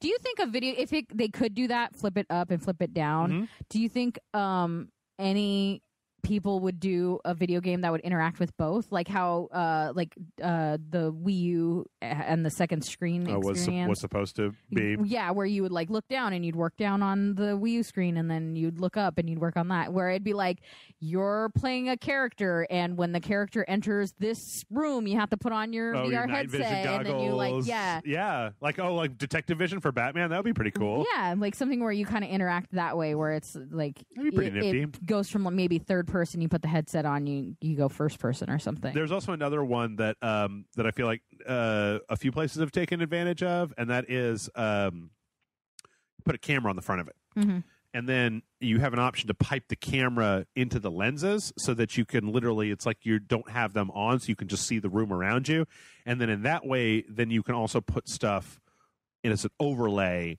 in front of your face. So imagine if you could look through them and you would see a virtual TV where you could play a game if you wanted to, but you could also look around your room and see the other things that were there instead of being, like you said, I definitely understand what you're saying. It doesn't really bother me as much because I live alone, and if ghosts are going to kill me, they're going to kill me. And that's fine, I'm a real paranoid person. Yeah. So I got a very active imagination. So the second you put me in a situation where I don't actually know what's going on around me, then my mind goes to the worst possible thing. But I feel like if some of those techs can come through, like if Vive and Oculus and PlayStation are all working on like their next generation, the main thing is going to be to make that stuff smaller, to make it wireless, and to a couple of accessibility things. Like, I mean, I think the PSVR, even though it's not the most powerful is the most comfortable because of the way that it sits on your head and then hangs the screen in front of your face, whereas the other ones are literally like rubber straps that are mushing this headset right into your, you know, when you take a Vive off, you have a little ring around your face where it was all smooshed up into your face. Yeah, and that's automatic headache for me. Like, you put any pressure around my eyes and I can't do it. But as far as like what it is going to be in the grand scheme of things, I think there's a possibility that it could eclipse that things could shift from the TV to VR, but it's just going to take a lot of steps to get there. Yeah. You're going to have a lot of what they really need is something like a Gear VR that is like the cell phone. You know, you put the cell phone inside of a headset. Something that's like that, but smaller, lighter, easier, dedicated, and then like has a base station that will go directly to it and is not very, very expensive. Like, because right now, you know, you have to buy at least a $250 PlayStation and a $400 VR set.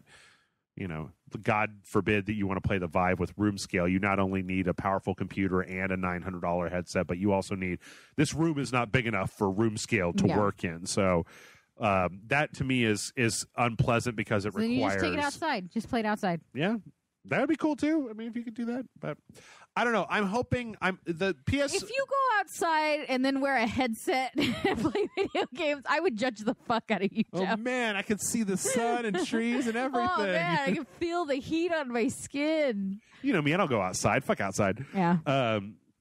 But I hope that it seems like it's gained enough of a foothold because unlike motion controls or like 3D TVs or things like that, I feel like it's a thing that people want more than a thing that has been kind of foisted upon people and they're expected to adopt it. That it was more, I mean, the Oculus was a kickstarted project for fuck's sake. Yeah. Like, I think, I don't know, if we start getting, I don't know if we've gotten it at Owl, I doubt it, but like consoles bundling, like if you get, Christmas time comes around and you get that VR PlayStation bundle for like cheaper. Yeah, I think maybe there's a chance. I mean, they have legs. It's definitely something that'll keep going for a while. And really, I think it's not this stage now because we already know it was successful at this stage. I think the next stage is really when we find out, when you start making those games that are have to play games on VR, like and not like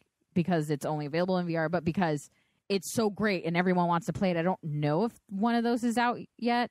There's games where people are like, it's kind of fun to play this. You should try it. Or, oh, you can really see what they can do with VR with this. Yeah. You know what I mean? But nobody's like head over heels in love with a VR game right now. I feel like it's got that same problem that Kinect had where it's like you need a wide adoption in order to woo AAA developers to make a game specifically for it. Yeah. And that they're still... but this has a better chance than the Kinect did. I feel like to me. I hope so because, I mean, it really is like... It really is a game changer. The problem is it's not entirely friendly for a new, like, you know, John brought his over the first time that I messed with one and I didn't instinctively know how to put it on. He had to like show me, okay, you got to loosen this, you got to put this on and whatever. Yeah. But you know, my lady friend, like when I got it, I downloaded Job Simulator and she played the first level of Job Simulator and loved it so much that like a couple days later I was like, what do you want to do? And she's like, I want to play more of that Job Simulator game. And I was like, hey, you know what? This is a complete this is a person who doesn't even play video games, and between the two little wands, because that game is just like picking stuff up and it's kind of a loony game where you're doing fun stuff. That was super accessible and she really liked it. I don't think that there's any way in Fucksville that she would have spent, you know, $500, $600, $700 on having the ability to play it, you know, but whatever. All right, let's take a look here. I think this, oh man, I got so many questions, but we're not going to be able to get through them all this week. Overtime. Yeah. Overtime. Why do you keep picking the ones with like 6 paragraphs in them, Jeff? No, I'm deleting that one has a video. Yeah. All right, we got 3 more that we're going to jump through real fast. Okay. JD writes in and says, hey, Jeff and Amanda, Pixar recently put out a trailer for their new film Coco, and after watching it, I can't help thinking of a similar film from a few years ago. Book of Life. Both stories center around Dia de los Muertos, with a music-loving main character disapproving family and ends up in the underworld to meet their ancestors. Book of Life felt so steeped in Mexican culture and art, being created by a Mexican animator. And produced by Guillermo del Toro. Yep. I mean, I don't know a lot about it. I just read the art book over and over again. While I will reserve judgment until I actually see it, I can't help but think Coco looks bland and, for lack of a better term, whitewashed by comparison. However, I know that it's going to do way better at the box office solely because of the Pixar name. With that, my question is this. Can you recall a time when two productions with similar premises, whether they be films, TV, or video games, where the smaller studio did things technically better, but the big studio was more successful because of their name? Thanks for all the laughs and have a great week. JD.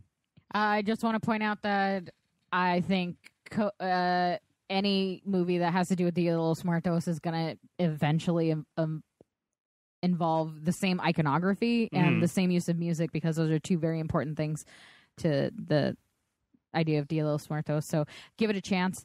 And also, they're making a second Book of Life movie. So be fucking hyped about that shit if you don't want to watch Coco. Whatever. I shot air guns, but I didn't make the noise, so you guys didn't know. You gotta go. I was real hyped, but I didn't do the noise. Or, I mean, if you wanted to be like racist in time with the question, you could. Oh no! Okay, no. Never mind. No. Don't do that. Don't do that. I'm Hispanic, so I'm allowed. I mean, I didn't watch Book of Life. I heard great things about it. I own it. If you'd like to watch it, I would like to watch it. More than happy to lend it. On the other hand, the lady would love it. I think it's sweet and cute and simple. You know, Disney, right? Like, Pixar. Well, Disney. I mean, Pixar. So my only qualms, I saw the trailer and I think it looks good. My only issue with it is that it has a bland Pixar look, where I feel like if you're doing something that's as beautiful and artistic as Dia de los Muertos, you really have to embrace an artistic style. And they just went, Pixar. I mean, it's not whitewash, it's just Pixar washed, if that makes sense. Okay. But that's it's got all the edges have been sanded off, and it's really like, I don't know, everyone looks like little bubble people, if that makes sense. I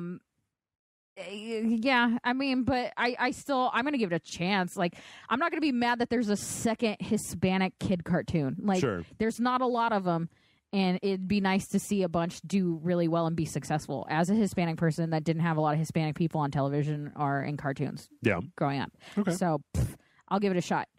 I'm trying to think. I'm trying, this is all just me vamping, trying to think of an answer to that question. Well, because initially I was thinking about all the movies where they came out in doubles, where it's like Friends with Benefits, and then that No Strings Attached or whatever it was, where it's essentially the same movie, and it just Armageddon and Deep Impact. Yeah, there was another one. I was trying to think of that. There was another one that was Sharks. But I can't think of what it was. I think it was Deep Blue Sea. It was Deep Blue Sea and then some other thing. Huh. And it was just that happens all the time. But I can't think of one that's the indie guys did it better. Because they're usually two regular two big budget studio movies. Usually they're mid-tier studios. It's never the big studios that do that shit. So I have one, sort of. Okay. But it's tenuous. It's not at the same time. It's not exactly like this, but so there was let me make sure that I'm going to get all this right. Let me make sure this is the right thing. Yeah, don't embarrass us in front of everybody, Jeff. Come on. We're counting on you. So, yeah, all right. Neil Gaiman in the 1980s. No, wait, hold on. Let's see. When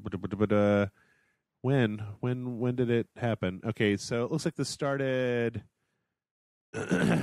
Well, probably around the 90s, early 90s. Had a story set in the DC universe, and it's called Books of Magic. Okay. Mm-hmm. Books of Magic. I want to show you what the main character of this story looks like.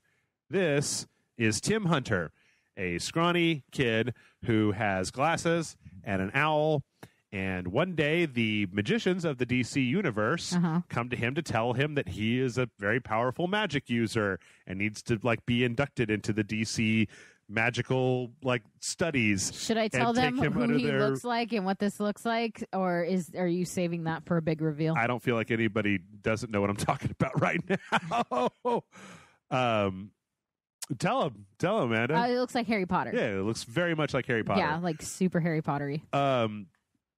I only read the first book of this, but this came out, way before Harry Potter. But like, we're looking at some of the covers here. Yeah, literally, like the hairstyle is the exact like dark black or brownish hair cut the same way Harry Potter's hair was. Yeah, covering his forehead. So it's like the first book, John Constantine and the Phantom Stranger, and like.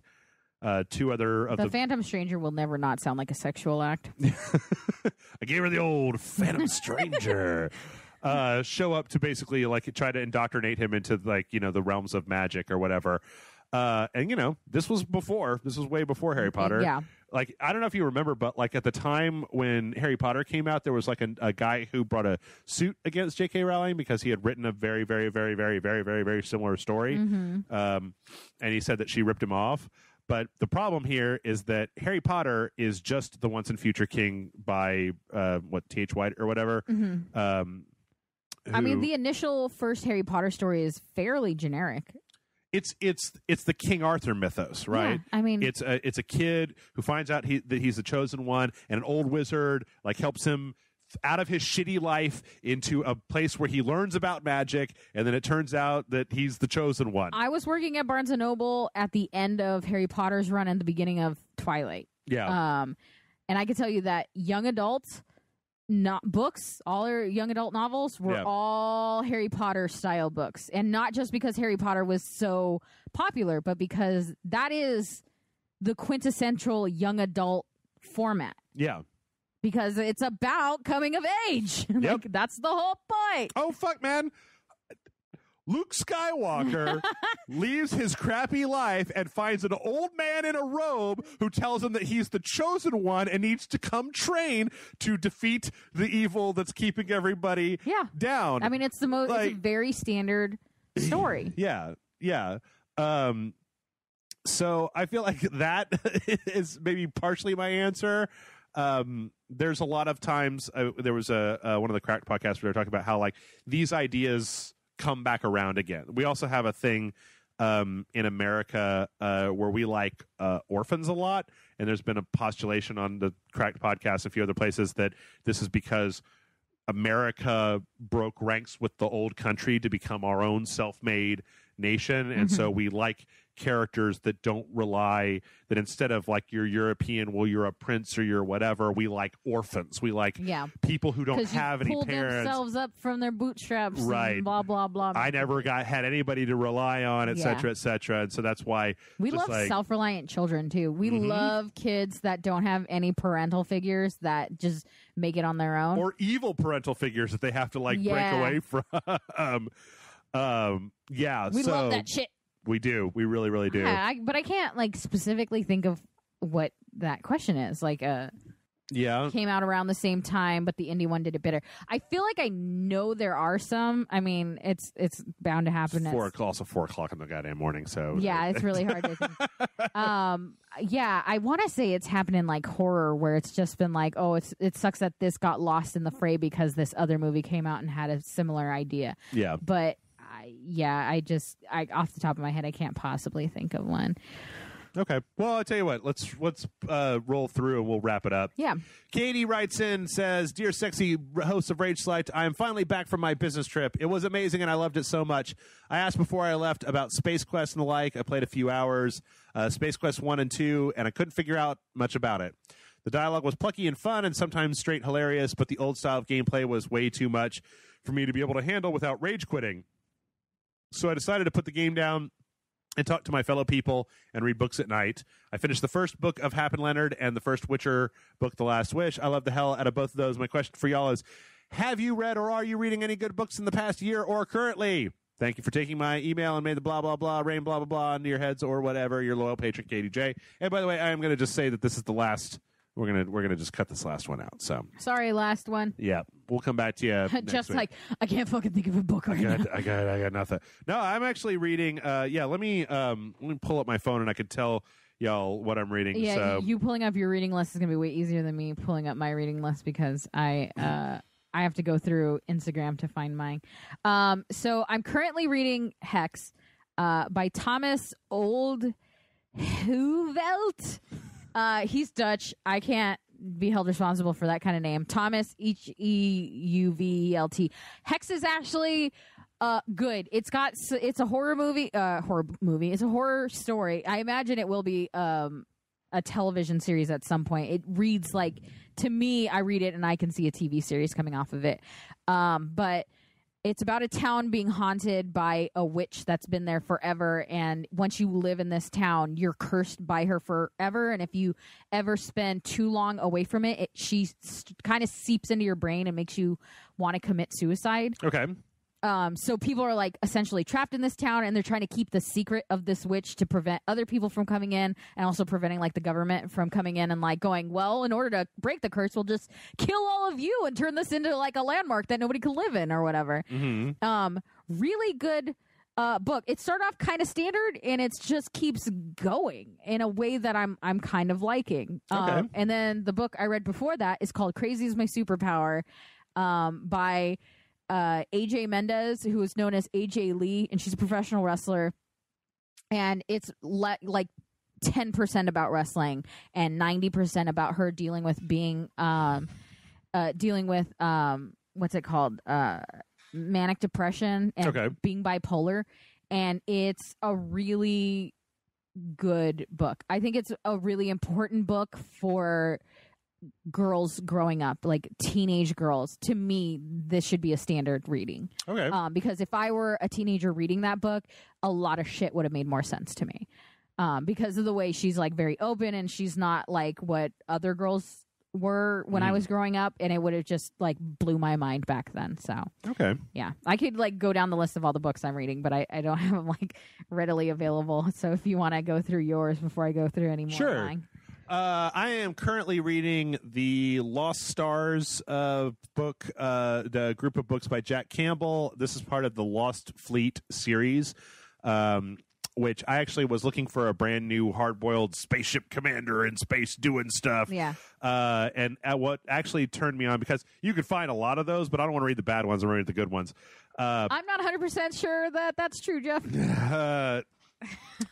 Felicia Day wrote a review for the first book, and it's basically about like you've got these two sides of this war, and they've been fighting for a century, and they find this guy in like an escape pod that's been drifting for 100 years that the government like made into this like crazy war hero, and he's just a guy, and he has to kind of come back and like kind of take charge of the whole thing and to make things turn out all right. And there's 11 books in the Lost Fleet series. Oh, God. I read all of them. Have you really? Yeah. The Lost Fleet Beyond the Frontier, which is the stuff that happens after they get done with the war and start moving into the aliens. That's 5 books. Have you read all those? I read all those. And then I was out of stuff to read, so I went back to his stuff. And then this set of 4 books is actually about the people on the other side of the war after stuff doing other things. So it's like from a whole different set of character perspectives that I really like. And it like ties into stuff that happens in some of the other books, because the ships will just drive past this planet and stop and help them out for a second. But then it's like this other side of the war. It's interesting because the main character is called Blackjack, and he's the one that gets thought out. Yeah, I know. So you don't have to give me that look. I know. But he's on the one side, which is called the Alliance, and they're all like voting for people, and they're a lot like kind of what we are, right? They have like a Senate and whatever. And on the other side, they have what's called the Syndicate, and it's like this super oppressive business regime where like they don't have military rank. They're all called CEOs or like sub CEOs, and they all have like these. So it's about a star system that's trying to like become a free system, and the main 2 characters are the president and then the leader of the military, and they're trying to like learn how to trust each other because they're used to working in essentially this gigantic corporate hierarchy, but they're now trying to like build a better world. It's good. I like it. It's nothing, it's not. I mean, they sound like if you're reading like 11 books rapid fire, I mean, they're so easy to read. Yeah. I read them when I'm wasted. Like they're just so easy to read. I'm just going to go through all this because a lot of this is stuff that anybody could pick up.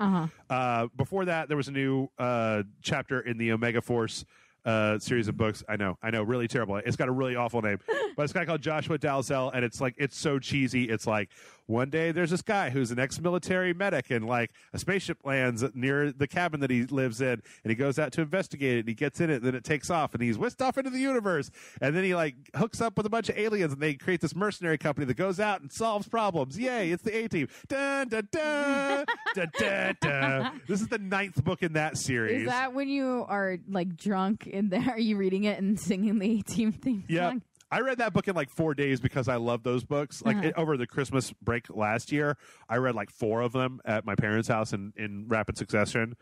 Toriel Harris has become one of the new people that I really like. She has written this Terran Fleet Command books that are just like one day a giant spaceship shows up and they're like, hey, I've been controlling like the evolution of humans so that you can be part of this intergalactic like bureaucracy, except the humans have other plans and who knows and blah blah blah blah.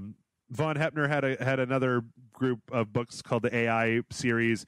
Von Heppner he's like the fucking Lay's potato chips of sci-fi. This guy, let's see, I want to just tell you real fast here. If I'm on Goodreads to Von Heppner's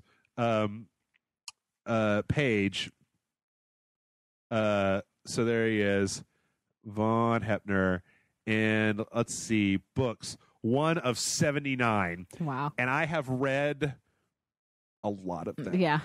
He just writes these, every one of them, every single one of them. You think that a previous guy is bad? Every single one of his books is like fucking Jack Ironjaw he didn't take shit from anybody, and then one day the aliens landed and he started punching them and he started shooting them, and then he stole a ship and he started blowing up other ships, and I'm just like, go Ironjaw, you're the best. How many are in this series? 7. I'll read them all next week.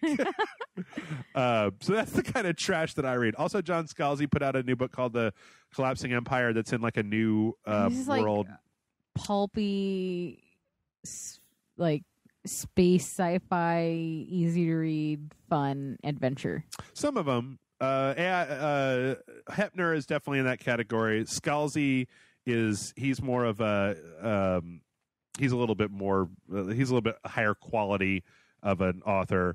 Marco Clues also had another book in his people shooting giant space monsters series. I like it when guys with guns on spaceships drive around and shoot aliens, and so that's what I read. Like B.B. Larson, Von Heppner. This is what you want to be, Jeff. Yeah. This Jack Campbell guy. Here's all the books that I read before that. There's more B.B. Larson. There's more Tori Harris. Yeah, so it's like I just go in a loop between like 8 different authors, and by the time I finish one, another one has a new one out. Yeah. So. I did The Fireman this last year by Joe Hill, which was a really long book, predictable. Yeah. But kind of just like a fun, easy read. But it's like 800 pages of easy reading, if that makes sense. So It's like a lot of it, but you just jump through it real easy, and I enjoyed it. And then before that, I read Starship Troopers, and I genuinely enjoyed it. It made me want to read military books because I fucking love it. I love war movies because I get fucking into it. Yeah. It's a real good thing I wasn't raised around like military, because I probably would have been a really militant person. That's what I'm telling you right now. That's what I'm reading. It's just that they're also Kerbal Space Program. Yeah. It's like because Starship Trooper did not read as alien or sci-fi when you're actually reading it. Not often enough. It was very just straightforward military. And then before that, I read a book called Horror Store, which is essentially about a like a haunted IKEA. Okay, that sounds great. It's kind of like the author was like, hey, you know, like when you go to an IKEA and you walk through and it feels like you've been there enough times that you would know your way around, and yet you still ended up getting lost, and it's like, how is this possible? Ghosts. Yeah, he was like essentially like, oh, it's because there's like a different dimension in this IKEA, and so you're getting lost, and it's because, you know, like literally the rooms are changing. Oh, so around the Beyond part of Bed Bath & Beyond. Yes. Okay. And he also wrote a book that's on my to read list called My Best Friend's Exorcism, which is exorcist story about 2 best friends set in the 1980s, and it's supposed to be like an 80s like Stand By Me, almost kind of coming of age story. Well, not Stand By Me, but like coming of age 80s story, like a John Hughes film with an exorcism. Okay. And then another book on my list is called Lovecraft Country that I want to read. That is kind of takes the horrors of Lovecraft and puts it in the politics of Lovecraft. So you're dealing with a small town in New England with horrors unimaginable, cult-like things, and also blatant racism in the 1930s or something like that. Okay. Yeah, that sounds great. Yeah, so like my books are not as popcorn reading, and also I spend a lot of time. I'm barely getting back into reading, so I haven't read 900 books like you have. Well, I don't have that many books to recommend to people. I'm sorry. I mean, here's the thing is that as I go out to smoke, I'll go sit by myself or go to the bathroom or I'm cooking or whatever. I don't look at Facebook anymore. I read books because it's more enjoyable to me to read about fucking Captain Ironjaw or what a thing. And so, plus, a lot of times with those books, you get real wrapped up in the continuing story. And when you pick a franchise where all of the books are already out, when you get to the end of that book, you're just like, jump on the next one. Kindle, give me that next one. All right, yeah. When everyone was reading the Harry Potter books, I was reading Roswell books. There you go. And then they made a TV series on Roswell, and I was obsessed with it. And they filmed it in the town I lived in. Oh, there you go. And it's now 4:30, and we are done. Thanks, everybody, for listening. MailRageSelect.com is the email address. I hope you have enjoyed yourself. We will be back next Sunday with another brand new podcast. Watch our Doom sequential, and we'll see you next time.